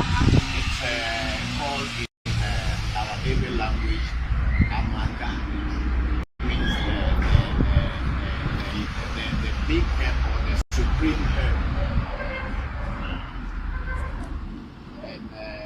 Some people call it Avenya. It's for boundary of land boundary. When you are sharing, you and somebody are sharing a boundary, we use this to plant on the boundary. And it's the biggest or the highest herb for cleansing in. So we mashed it in water and we use it to cleanse ourselves when we are approaching the spirits of the world. That's why you people travel from somewhere, what's that vibration, you pick on the way, the waves that you pick on the way, we don't know. So when you come, you go there before approaching the spirits. That's why. Any more questions? Any questions? Now I know where you are heading. Yes, and then we'll start from here. Give me your names. Said. Okay. I'm Jenny. Good. Yes. Please, can you speak a little bit loud? I'm Jenny. Jenny. Okay. My name is Alexis. Alexis. Okay. Am I No, pronouncing? that's fine. I'm Gabriella. Gabriela. Are you Spanish? Bella. Bella. Okay. Elisa. Elisa. Zoe. Sawi. I've not heard this name before. Hannah. Hannah. Wow. Isa. Isa.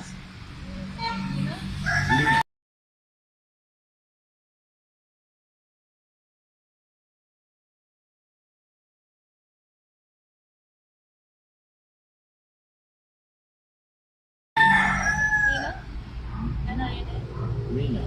Nina. Okay. Okay, thank you very much for coming to the shrine.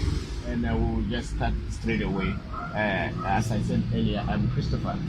And this is Pa Kwesi Eric. And he is Saeed. Yeah. Nice photo. We are the ones going to be responsible for you this morning. So first and foremost, I do achieve. From now onwards, now we go to the Legba. That's why I was asking about how much you know about Voodoo. In Voodoo, we have different gods. In Voodoo, we deal with nature spirits. The spirit of the sea, the spirit of the plant, the spirit of the mountain, the spirit of everything, the spirit of the forest. So we deal with nature spirits. Even though there is a belief that there is a supreme deity, but we also believe that the supreme deity works through all these natural nature spirits. It is a combination of all these natural or nature spirits that became separate, that this is good, that is bad. Hello?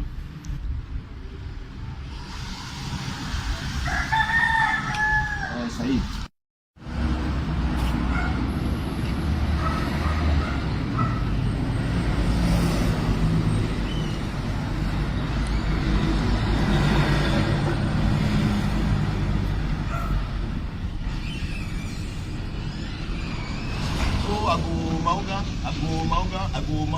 Mauga supports Amedogo, Mauga Kikas Amedogo, Mauga say, a Sejoto, Amejoto, a Senano, a Setianome, woman of maybe, woman of maybe I don't know you, but now, maybe a woman of you will send a Pupuli who said at Tapia. A senior menu, Segla, Megla, Mayor, and Mayosha may have for a show, but if you are sending for a show, Abraxas, and Triple Dog. Tadrito even for who Vesoto, Cago do Eme Yomiano, Zogie, Anibuso, Kakachicas, Bojadre, Nella Fabana, Women, June Holland, Mayor, when you Ayimba Majo Flow, for flying Bamaduadica, when you have Etega. Oh, you are kind, but you were kind, or you were kind, you were kind, you were kind, trouble, and you were kind, if you are kind, and you are Tobacan, you are kind. But if I remember, I had do local if you have a sort of you may know how Babu walk up, work with you, Zango, you are a clear job, Bata, John Apu. I forgot about the chicken for food, who put what for forming the window, and we never try a moment, and quite a play, you let but Toba, your two so quick woman of the Pelican of Patavay, happy to one bundle, you need to Patavia, no Pata. Metro Macbeth. If I believe in it, and I think I told you, Jokpata, you have to put your husband body to tell me that I have very good achievement. But people don't know, I like to have a balance. I go Sapata, I think you live your problem. Yeah, I have a say, Settle again. You are pretty fine. I go, I found Bomages, because people told us women that family. Eu falei para mim que eu comi o olho de somente, não me dia para mim já claro me não me estava de caminho de comi, eu tu lá me de melhor que me não tinha de fumedi, eu tinha tu lá meio, eu vou vir aqui para quatro horas de, não, eu vou bater na dele, mas o já teve me leave, apertou, vou jogbe, amanhã, semester at sea students over Madame Madame Kelly, over the building over the Cultura, the Mauber, Dina, that way. Dina, and Miss Rowley, like the Lunia, no public video, no way to allow promoter, no public element. You call no public element, no public element. Now, people are paying for group activity, or what have to find it, or then I see a thing of it. And you know how bad it is. I can have a point. I mean, I just never I'm very good here. If you ask me questions about these places later, I will explain to you.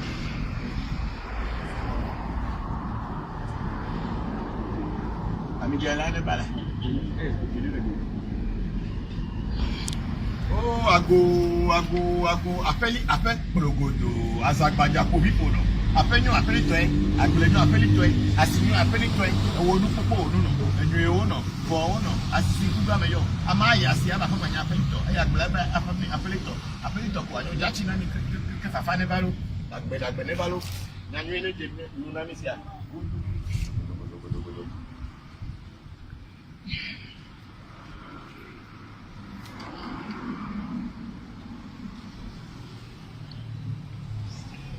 Oh, mais yo seigne popoli possède ta fille. C'est joto ame joto. C'est na nu ame c'est tie nu ame wo no bibi dokuno bibi. Wo no bibi bia no dokuno bibi ogbe na dokuno bibi bia no wo no bibi ogbe. Apeli me yo ra apeli apepo go zagbaja popo no. Apeli apeli pe na apeli pe asi apeli pe wo no popo no. Ni wo no go wo no asisi nkuka me yo. E me yo akan gbeje ro kan mo le ba kan je ba kan buzu ba kan tro ba kan me yo ba kan fi ba kan me yo ta ba kan ba kan. Beli pa bi me gba haja do la ko ba to je fi to ba so mo te doju. Me yo mi nu da ko ba to wo ka ko me yo. Zango me yo pe me yo ba. Me yo ra ke wo jo pata jo ma ko afo ke me bole mo ni chi me bole Voodoo me gbere ko ko patro fo mi dogo ni o ge me dogo no me to ya ba mo di o to. Am ko re ko be ni le te no to ba jo tu so ko do mo no to pe ka jo pata be la fi jo bo ba jo ni jo pata be fi. Jo pata petro me gbe da mo ru ami fa gbe ni le to pata na ni ya. Ebe yo esere gaja for ke ko me wo nu wa ko.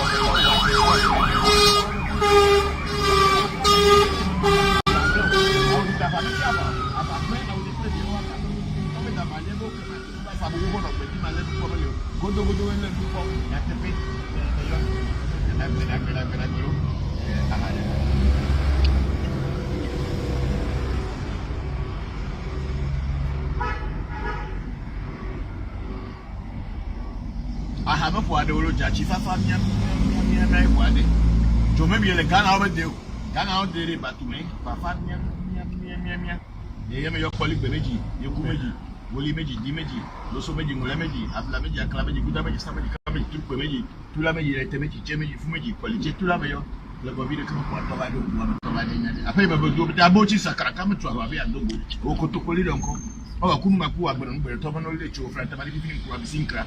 When you're coffee to Japaku, which are 2 coffee, which are coffee at Rameo, you're talking about Hobato, remember, we'll do to Turaway, Gumayas, Pasa, the Kudu Hoto, Oshino, Hoto, get it.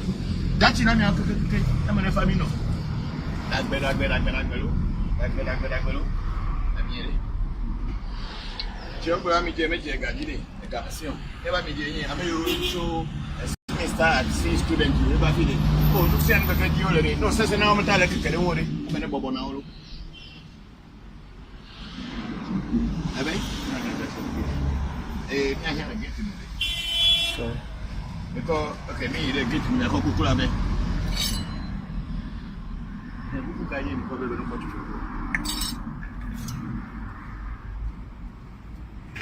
Yo, but we don't get them. Come now. Let's come this way.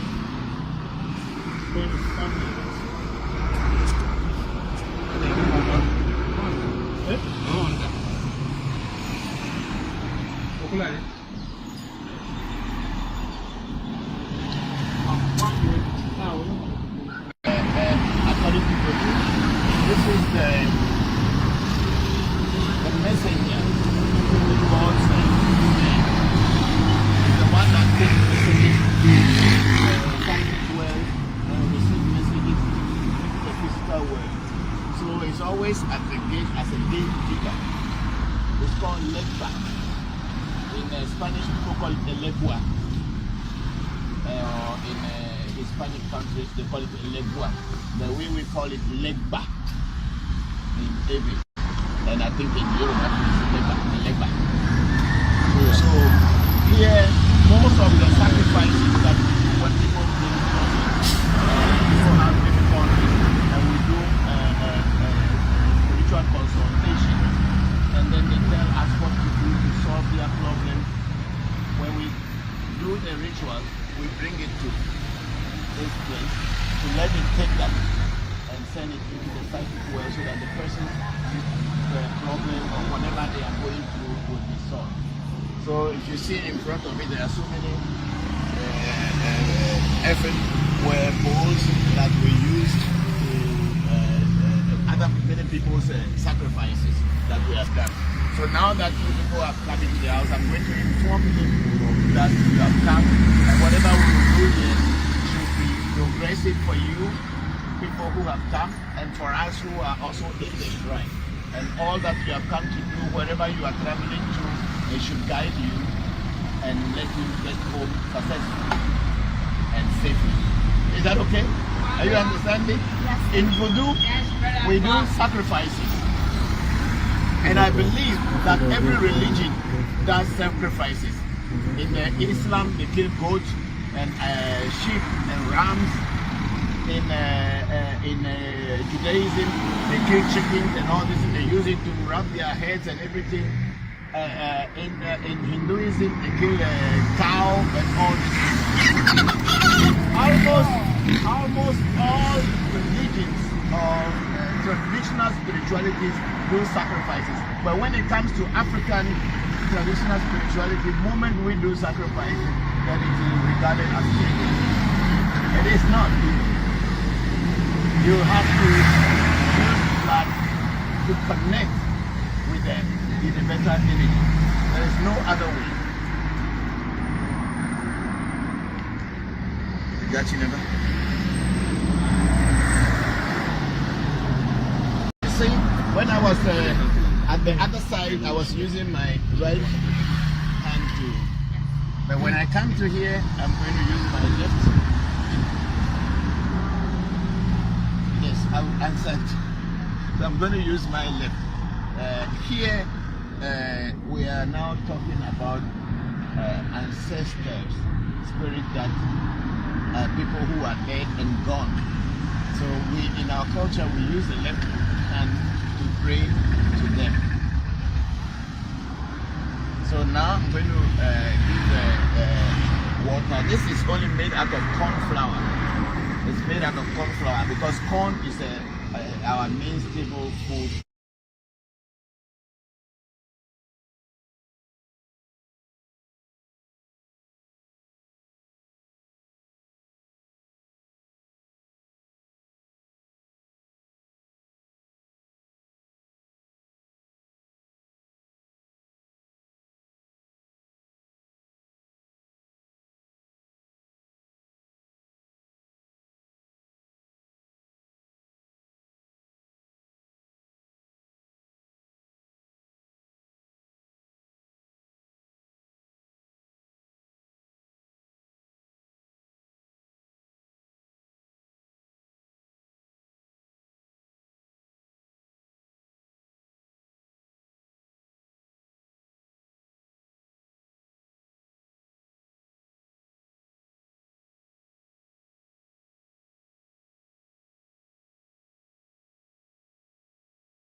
Who were encouraging the missionaries to collect our spiritual artifacts, our spiritual entities. They should concentrate on collecting those spiritual things.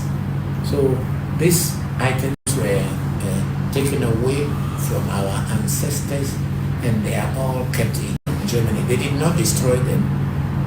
Some were even kept in the house of the missionaries and for a very long time before finally they gave it to the museums to keep. But then the museums have a lot of them, not only from Ewe, or Ghana, but from all over the world. But I went purposely for the ones collected from the Ewe area or from Volta region. And I could identify a lot of things that are so similar to what we are doing today. And they were all there physically, some of them which we have heard of, but we have never seen them before. They were all there. So I prayed to them before I left Ghana. I killed a goat and I mixed the goat blood with alcohol and I took with me because I knew that when we get there, we are not going to be allowed to kill a goat and we are not going to be able to feed the Vodus directly. So I prepared the drinks and everything. I brought my legba V, which means my small legba, brought corn flour, and we got there, we were able to get palm oil. So we prayed to all the Vodus and we work from 9 o'clock in the morning. We are supposed to be at work at 9 o'clock in the morning to about 5 p.m. each day. And we were working with all the artifacts and identifying those that are spiritual entities and those who are just arts. But then from my observation and everything, we realized that most of them were spiritual artifacts or spiritual entities that were taken away from us. And I prayed to them for the 3 weeks that I was in Germany. We prayed to them daily, except that on holidays we didn't go, but then I still pray to them at my apartment where I set up my small shrine. And that's basically what I went there to do. But then the trip was a very successful trip. We even went to the graveyard of the missionary who was actually designated to collect all these spiritual artifacts from our ancestors. We went to his grave because when we did a reading, the oracles said, through the oracle we got to understand that the spirits that were at the museum looked at this man as their father because he's the one who brought them. Just like how I'll go and get a voodoo from somebody and that voodoo now will look at me as a father. So the voodoos in the museum look at the fish, missionary Carl Fish as their father, and they have asked us to pray to him too because he is now an ancestor. And of course, many people will argue that why is it that he collected these things and the voodoos are thinking, why should we pray to him?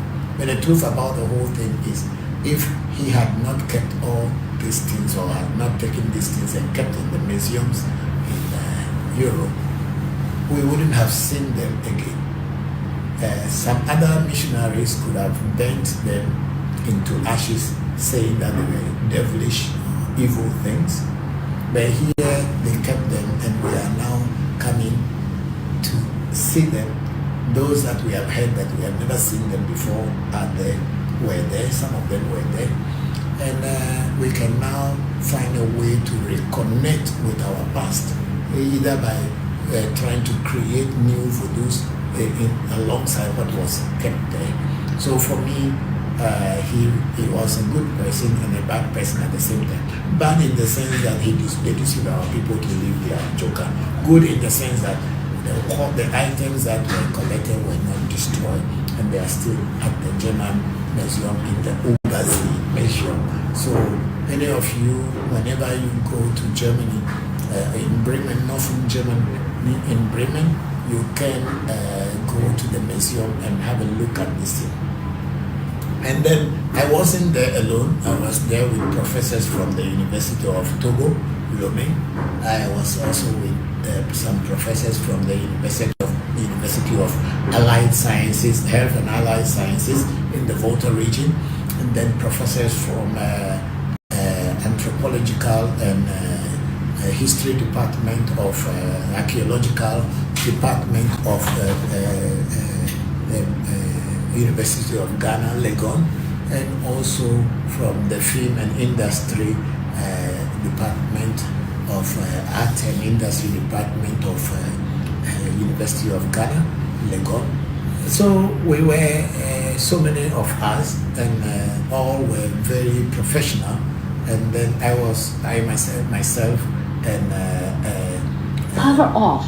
My son Kofi were the ones that were the priest to. I think this thing is not chargeable. That's why it went off power off. You have to find a way to charge it. This is not charging. So that's how I went, and but if I'm not speaking through this, it's still fine? Yes. Good. Okay, so that's how we went, and everything went well. And as you can see on your screen, these are some of the Joka or Voodoo that were taken directly from my area in Ewe Vodu, Ohwe, Peki, Bando.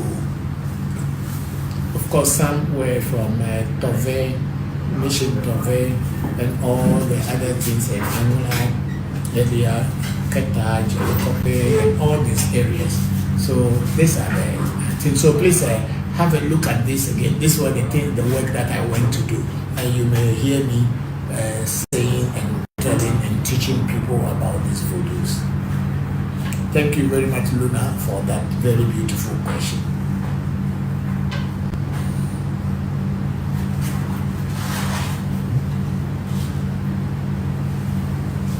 Is it playing? Yes, please. Good. Only people on TikTok will not see. Yes. How can we make them to see?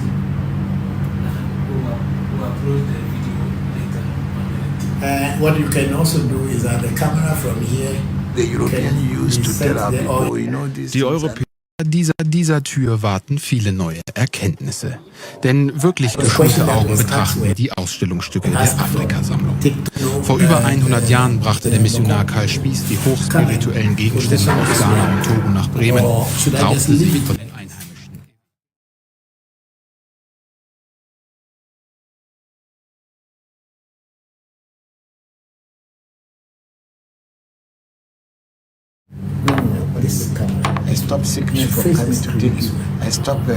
Ich schütze dich vor Krankheit, ich schütze dich vor Problemen. Dafür steht diese Bewegung. In der Zeremonie ist das die Verbindung zwischen den Göttern und den Menschen. In our culture, we don't look at them as artifacts. In unserer Kultur betrachten wir sie nicht als Artefakte, sondern als Einheiten und Energien, die Teil der Natur sind und uns dabei helfen, unsere Probleme zu lösen. Die Gruppe aus Wissenschaftlern aus Ghana, Togo, Deutschland und den Niederlanden arbeitet gemeinsam auf Augenhöhe. Das sei entscheidend. Die Diskussion um einen Gegenstand beginnt mit der richtigen Bezeichnung. Wir versuchen, den Objektbegriff zu vermeiden. Zugleich sind wir dabei, eine Art Archäologie der Begriffe des kolonialen Lexikons zu erarbeiten und schon zu verstehen, wie es eigentlich dazu kam, dass etwas, was Legba hieß, dann als Götze bezeichnet wurde. Die Gegenstände seien für die Missionare unchristlich und somit dämonisch gewesen, aber gut genug, um sie in Europa auszustellen.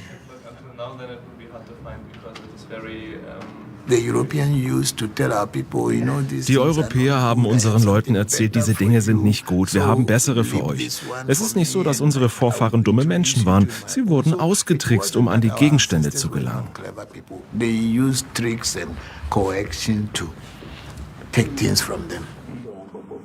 Arbeitsgruppen wie diese sind wichtig, um die Vergangenheit aufzuarbeiten. Das hilft, aufeinander zuzugehen und muss nicht nur für Afrika und Europa gelten. Das ist ein Weg, mit dem wir uns zum Wohle der Menschheit untereinander annähern können.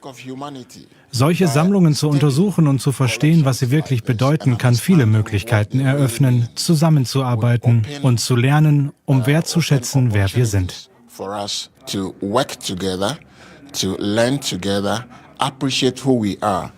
Eine große Aufgabe für das Team und eine spirituelle für Priester Voncujovi, auf die er sich aber freut. Die Verbindung zwischen uns und einigen diesen Energien wurde unterbrochen und es ist eine wirklich schöne Sache, sich wieder zu verbinden. Ist es denn möglich, sich wieder zu verbinden? Ja, na klar, alles hier ist aktiv. Im Laufe der Arbeit stellt sich dann auch heraus, ob die Gegenstände nach Afrika zurückkehren.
18 Uhr geht es etwas entspannter weiter, da gibt es wunderbare Musik. Oder der Herr, der hier gerade die Fotos macht, Zella Jay, ist ein fantastischer Künstler. Er ist auch Wissenschaftler, aber auch Künstler. Er wird hier auch einen Artist-Workshop machen, in dem Raum, der hier nebenan ist. Das kann ich auch absolut empfehlen. Und nicht vergessen, leckeres Essen, das es unten bei der Kasse gibt. Hallo. Ich habe eine Frage. Würdest du die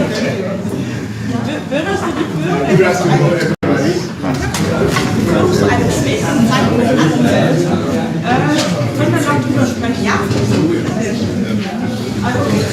My name is Christopher Voncujovi.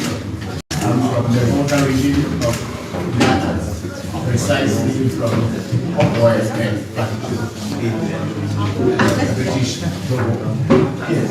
I am a Voodoo priest and also a Bokor or an Afam priest. We came here the first time 1.5 years ago to have a look at the materials that we have here. And then we came again this month and we started looking at materials. We have realized that these things, what we call materials or artifacts, are actually very dear to our people who experience that were once used in our communities to help solve problems. Whether in this court cases, misunderstandings, and all sorts of things.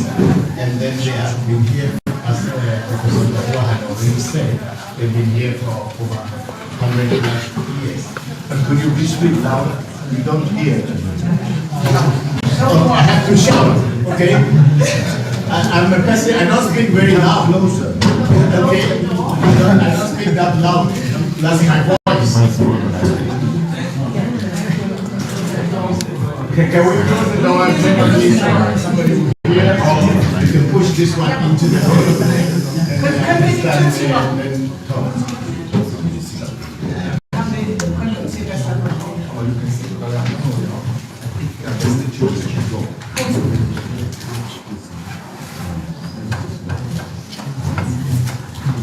Okay, what I was saying is that my name is Christopher Voncujovi and I am a priest, a Voodoo priest as well as an Afa priest. I have my shrine called the African Magic Temple and we teach all people around the world about our tradition, our spirituality, and that's the work I do. So I'm here to look at the entities that are in the museum, to know which of them is spiritual and which are just art. And so far, the ones that I have seen, most of them are spiritual items that our people have used before. Some we have heard about them, but we have never seen them before. Some, it's for the first time I'm seeing them here, even though from childhood I have heard about them, but they are here. So, like Professor Bokor had said, there is some gap in the where we lack everything that we are supposed to know about our culture, about our spirituality. So I am here to answer questions that may be on Voodoo or on African traditional spirituality. If anyone has any confusion and you don't understand what it means, because most of us from childhood we were brought up from Christian churches. And we were told that our ancestral and traditional spiritual artifacts are devilish. And even our dance was at one time devilish. If you are a Christian and you go dancing in your traditional district, you will be punished. So it means you have to go back to lesson, to learn again the way of the European. So if any of you have any confusions about what Voodoo is, what Afa is, please, you can just send me a question and I'll answer you. Yes. Is it possible that I'm a Christian man and also practice Voodoo? Yes, I was born a Christian. I was born a Christian, and I got to a point that I was tired with Christianity, and I don't see any value in it. I left it and I went back home to my roots. But the question was, is it possible to combine those? Yes, some are combining, mostly Muslims are combining the traditional spirituality and Islam. It's fine with them. It's only with the Christians that we find it difficult that somebody say, I'm a Christian, I don't want to come this way. And then if they are hiding the traditional thing so that people shouldn't know that they are practicing traditional spirituality. So there's so much hypocrisy in Christianity that I must confess that a lot of people who are African Christian, I don't know why European Christians, are very much hypocritical in the sense that they don't want to come out and show that they love their culture, they love their spirituality. So people may be Christians on the surface, they may also be practicing traditional spirituality, but they don't want people to know that they are practicing traditional spirituality, as it is always said in Togo, Kosevide, Elbovide. And the other way around, that somebody who loves voodoo wants to hide his Christianity. I don't think so. If you love voodoo, you will not be loving Christianity anymore. That's the truth. Because you know the idea, you know. Yeah, no, point is that our tradition is not based on faith and belief. We don't believe. We practice practically, we experiment, and then we experience, then we know that it is working. So it is not based on just a faith that believes that is going to work. No. That becomes religious. Africa does not have religion. We only have spirituality. Religion was brought to us, and then we became religious people. Because you don't need to use your brains anymore. Just believe. It will be fine. That's what we have all been brought up with. But our tradition is not based on that. Our tradition is based on practicality, experience, experiment. It's a science like a quantum science, quantum physics. That's what our tradition is. Yes. That was the question. Ja, genau. Please. Ich will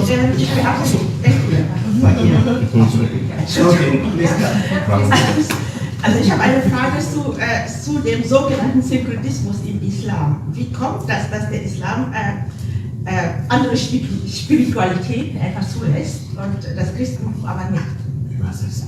This is a question about so-called syncretism in Islam. How come that within Islam it is possible to accommodate other spiritualities and not or much less so in Christianity? I'm not very sure because I've not really been an Islamic person, so I don't know. But I have a lot of friends who are practicing Muslims and yet still they are traditional priests. So I don't know why Islam has accommodated that, or it is just our people who decided to be that. But you know, the European wanted us to be European, and they won't accept anything else. That we should, even our dresses and everything should be European. Then you, Please. Yes, welcome. Just call me Bokor. Yeah, Bokor. Yes. Can you explain us what is Voodoo? What is the philosophy of Voodoo? Okay. I'm going to break it down. One is Vo. What is Vo in our Ewe language? Liberation, freedom. That's Vo. And then Edu. Community, town, group of people. So Voodoo simply means to that which liberates the community from the challenges that they are having or they were having. That's Voodoo. In its, if you break it down in a linguistic form, that's what it means. Another meaning of Voodoo is how to live in harmony with nature. To live in harmony with nature is the way of our people. That's why Voodoo is not a religion but a way of life. Today we talk about global warming and what is causing a lot of destruction of the forest. Our people usually would designate a place. He said this forest is a spirit forest, nobody should go there. Or the river, on certain days is a day for the holiday for the river, no one should go there. But today all this has been made up somehow, and we are suffering, but we don't know why we are suffering. So Voodoo, in another way, is to live in harmony with nature. And then Voodoo also means spirit.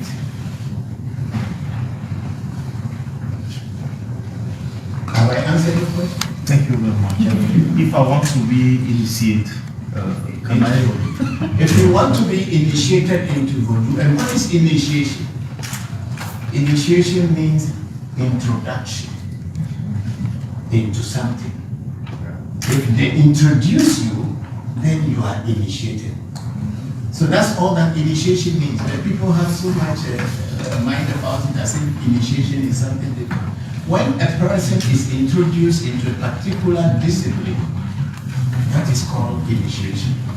So if you want to be initiated into Voodoo or into a fact, you have to find someone who is already a practitioner, someone who knows the way, so that the person can lead you along until you two you become a master and you can lead other people.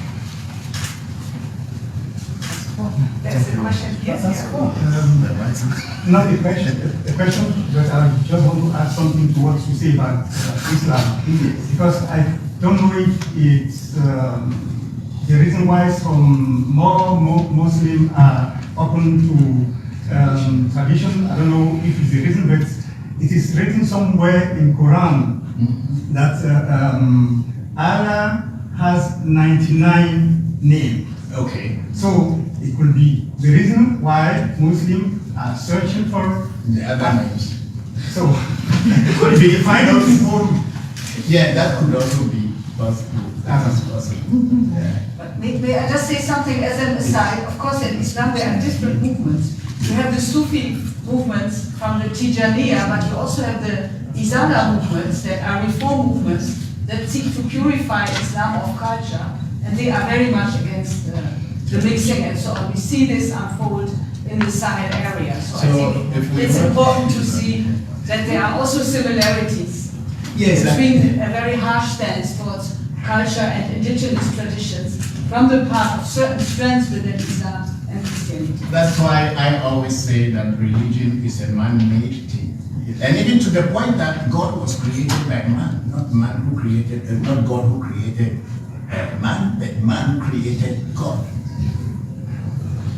When the Germans came to our area, they brought their God to us and they forced us to accept it.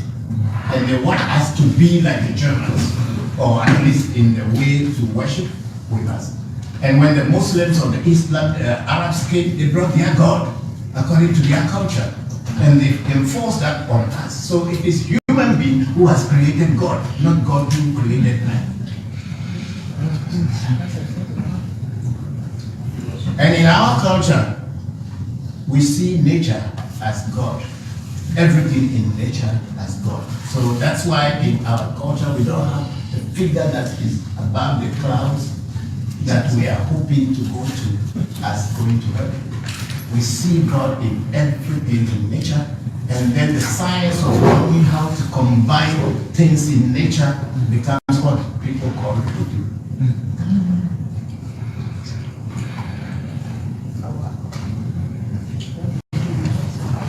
Any question?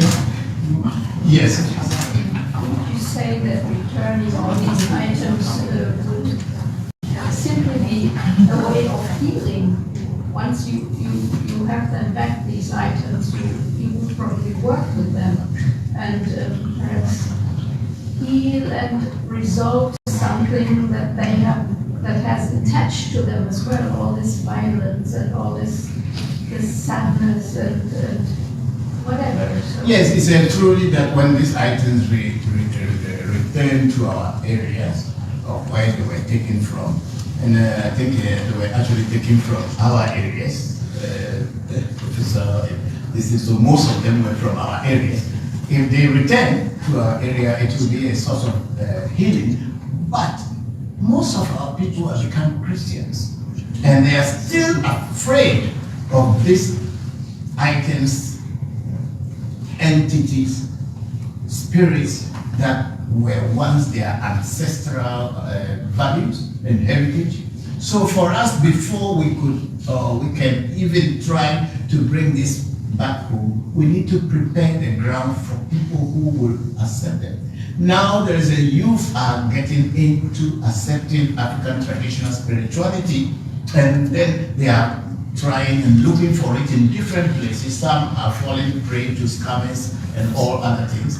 But there is the desire to go back to African traditional spirituality. And our shrine is playing a very big role in doing that, to make people to come to the real source of traditional spirituality. If they are returned, like Professor Gavois had said, we have to think of where to put them. Who are the people to handle it? Are they supposed to go to the university for studies? Are they going to be in a shrine when the university wants to study, or will the government build a shrine for them? These are things that we need to look at before finally deciding that, okay, we are now ready. Let's go back home. Yes. Maybe there, yes? Thank you. Am I right when I say Voodoo is not negative? Or Voodoo is something like a knife? I can heal with Voodoo, I can kill with Voodoo. And am I right when I say, when I want to know where I come from, I want to come back to Voodoo? Yes, Voodoo is like a knife. I have a movie on the YouTube that is done by my shrine called Like a Knife. Voodoo is like a knife, a two-edged sword. It can cut this way and also cut this way. And that is the same like gun or anything, nuclear power. It's also two ways. So it's not only limited to Voodoo, but anything that is in this world is having two opposites. It depends on the person who is holding the knife or who is holding the gun. One person will hold the gun and use it to kill people. Another person will hold the same gun and use it to protect and defend people. So Voodoo, as it is just like anything else in nature. It can be used for good, and it can also be used for bad. That is why in the olden days, our ancestors don't teach children, because for a child to hold these weapons, I'll call the Vodus as weapons in this contest, they are scared that you have not yet grown to know how to control your hand. So when it gets into your hand, maybe with little anger, you may want to use it in a negative way. The Voodoo itself, it has nothing to do with negativity or positivity. It depends on who is holding it. I just want to add something. But you asked something already. I think there is a lady there who did not yet. Can you cover it? Yes. I'm here for the questions, so don't worry. Yes. Thank you. I have a question. Most of the time, I heard that people take afar for their children. I really want to know, is that a significant thing, like for having afar or taking afar to a children? And if yes, can someone else can take the afar for another children? Afar is a divination tool. Afar is a divination tool or a pathfinder in our Ewe traditional spirituality. The truth is that our people borrowed it from the Yorubas, and then we made it our own. What does Afar do for a person? Afar teaches you your destiny and tells you the reason and the purpose you are in this, on this earth, this time. So if you want to know why you are here and what you should do and not do to be able to live here happily, live here comfortably without conflict, Afar is the tool or the discipline that when you get it, you will know how to live your life in peace. So if a mother wants the child to get the mother or the father themselves must be interested, because a child is just a child. They don't know so much. You must be their guide until a place where they can be able to know how to handle it. But Afa is the best thing that will ever happen to a person, because it tells you about your destiny. And before I go on, my son there, what is Afa? What is Afa? What is Afa? What is Afa? And that's why I'm saying Afa is a divination tool. It's a tool or a discipline that tells you about the future, the past, the present, what you want to know. It is like looking into God to see what is in front of you and knowing what to do to prevent the evil and also to encourage the good to come to you. Does that answer your question? Thank you very much. And I wanted to say something. My son Kofi is a full-fledged priest. He was initiated at the age of 5. Now he's 17 years old this month, and he becomes a master priest, and is able to divine and also do vosa to be able to change negativity into positivity for you. And then when he was young, he wouldn't have understood anything, but I, as a father, I was guiding him until he has come of age, and now without me, he can still continue his journey. So if you are a mother, you want to give a far to your child, it's a good thing. If you are a father, you want to give a far to your child, it's a good thing. But you must also be ready to guide that child until they know what you are giving them. It's like giving a gold to your child. But then as a child, they don't know the value of gold. Madam, do you have any follow-up question? Yeah, I have a Go ahead. Okay. So, if the child, for example, the parent take a part to the child, for example, and the child move out, and he don't want any more to do with that. That is up to the child. Okay. But at least, if you are a mother or a father and you are able to explain it to the child, what or what you have given them, there is no way to say, I don't want to have anything to do, because you don't have to be a priest or a priestess when you are initiated. Okay. There is no danger, but the truth about Afa is that it is said that Fafa Buzodoare. Fafa Buzodoare means Afa, if you follow the rules of nature and you follow it, everything will be peaceful for you. And if you decide to do bad things, it will give you heat in your life. As simple as that. It's more than the 10 Commandments. Thank you. I see there are still a lot of questions, which is good. I just want to say there's also the music starting. So maybe we have to collect the last question. So I'll be around so you can ask me questions. We can still ask those that are around. Yes, please. Yes. I just want to say about what you say that restitution is not only healing for Africa.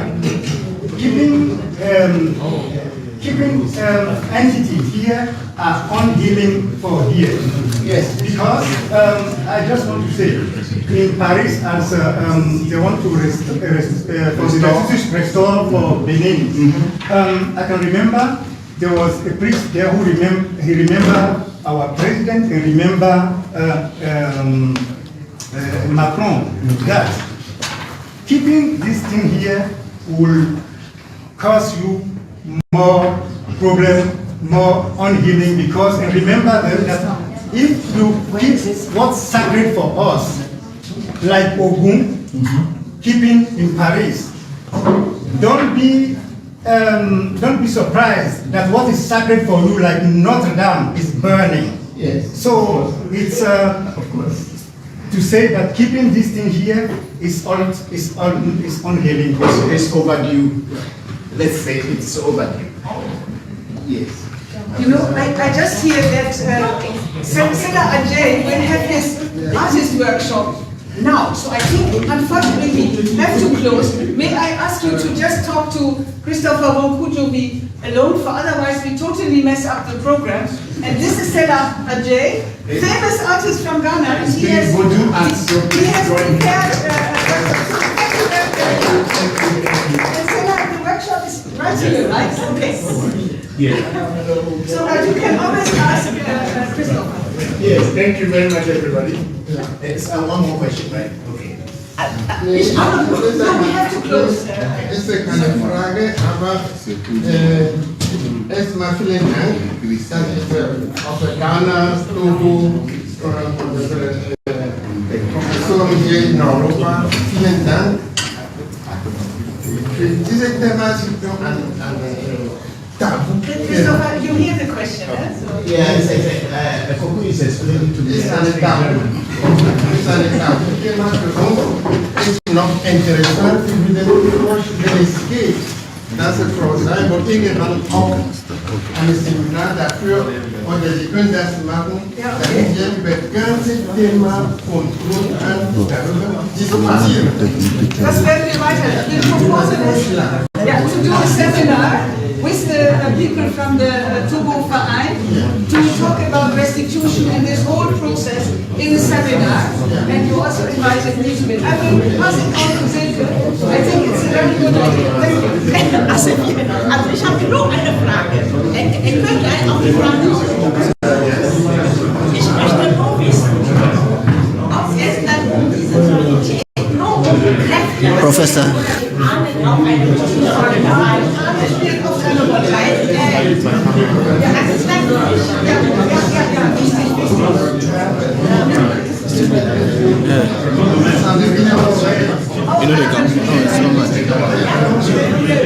Okay, so those of you interested in the art workshop, we are doing it here. And work is here, please come. It's a Voodoo art. And you can bring your children to come and do some creative art workshop here.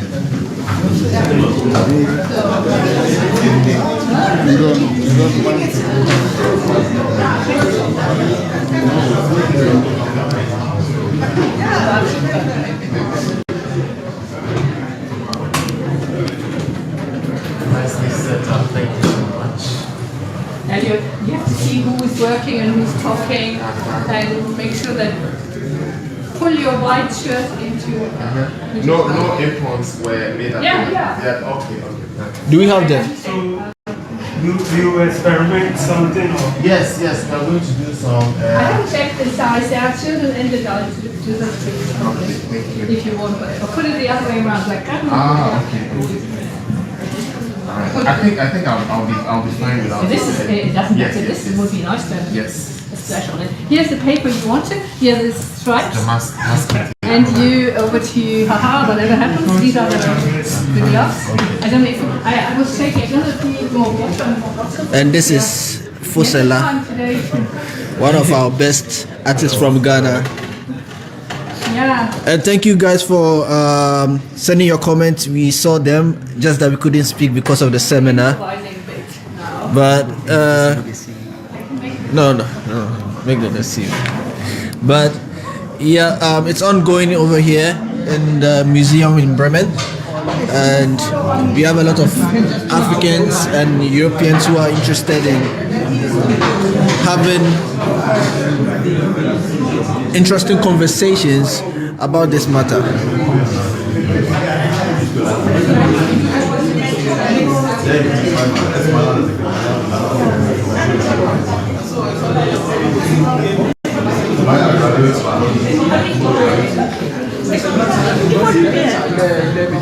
Ok.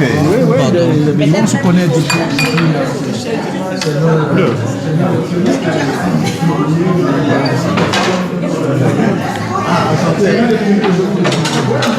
We are done with our presentation, but we are still around and other people are presenting and doing everything. We will come on tomorrow to talk more about it. So prepare your questions for tomorrow. Thank you very much and thank you for being with us today.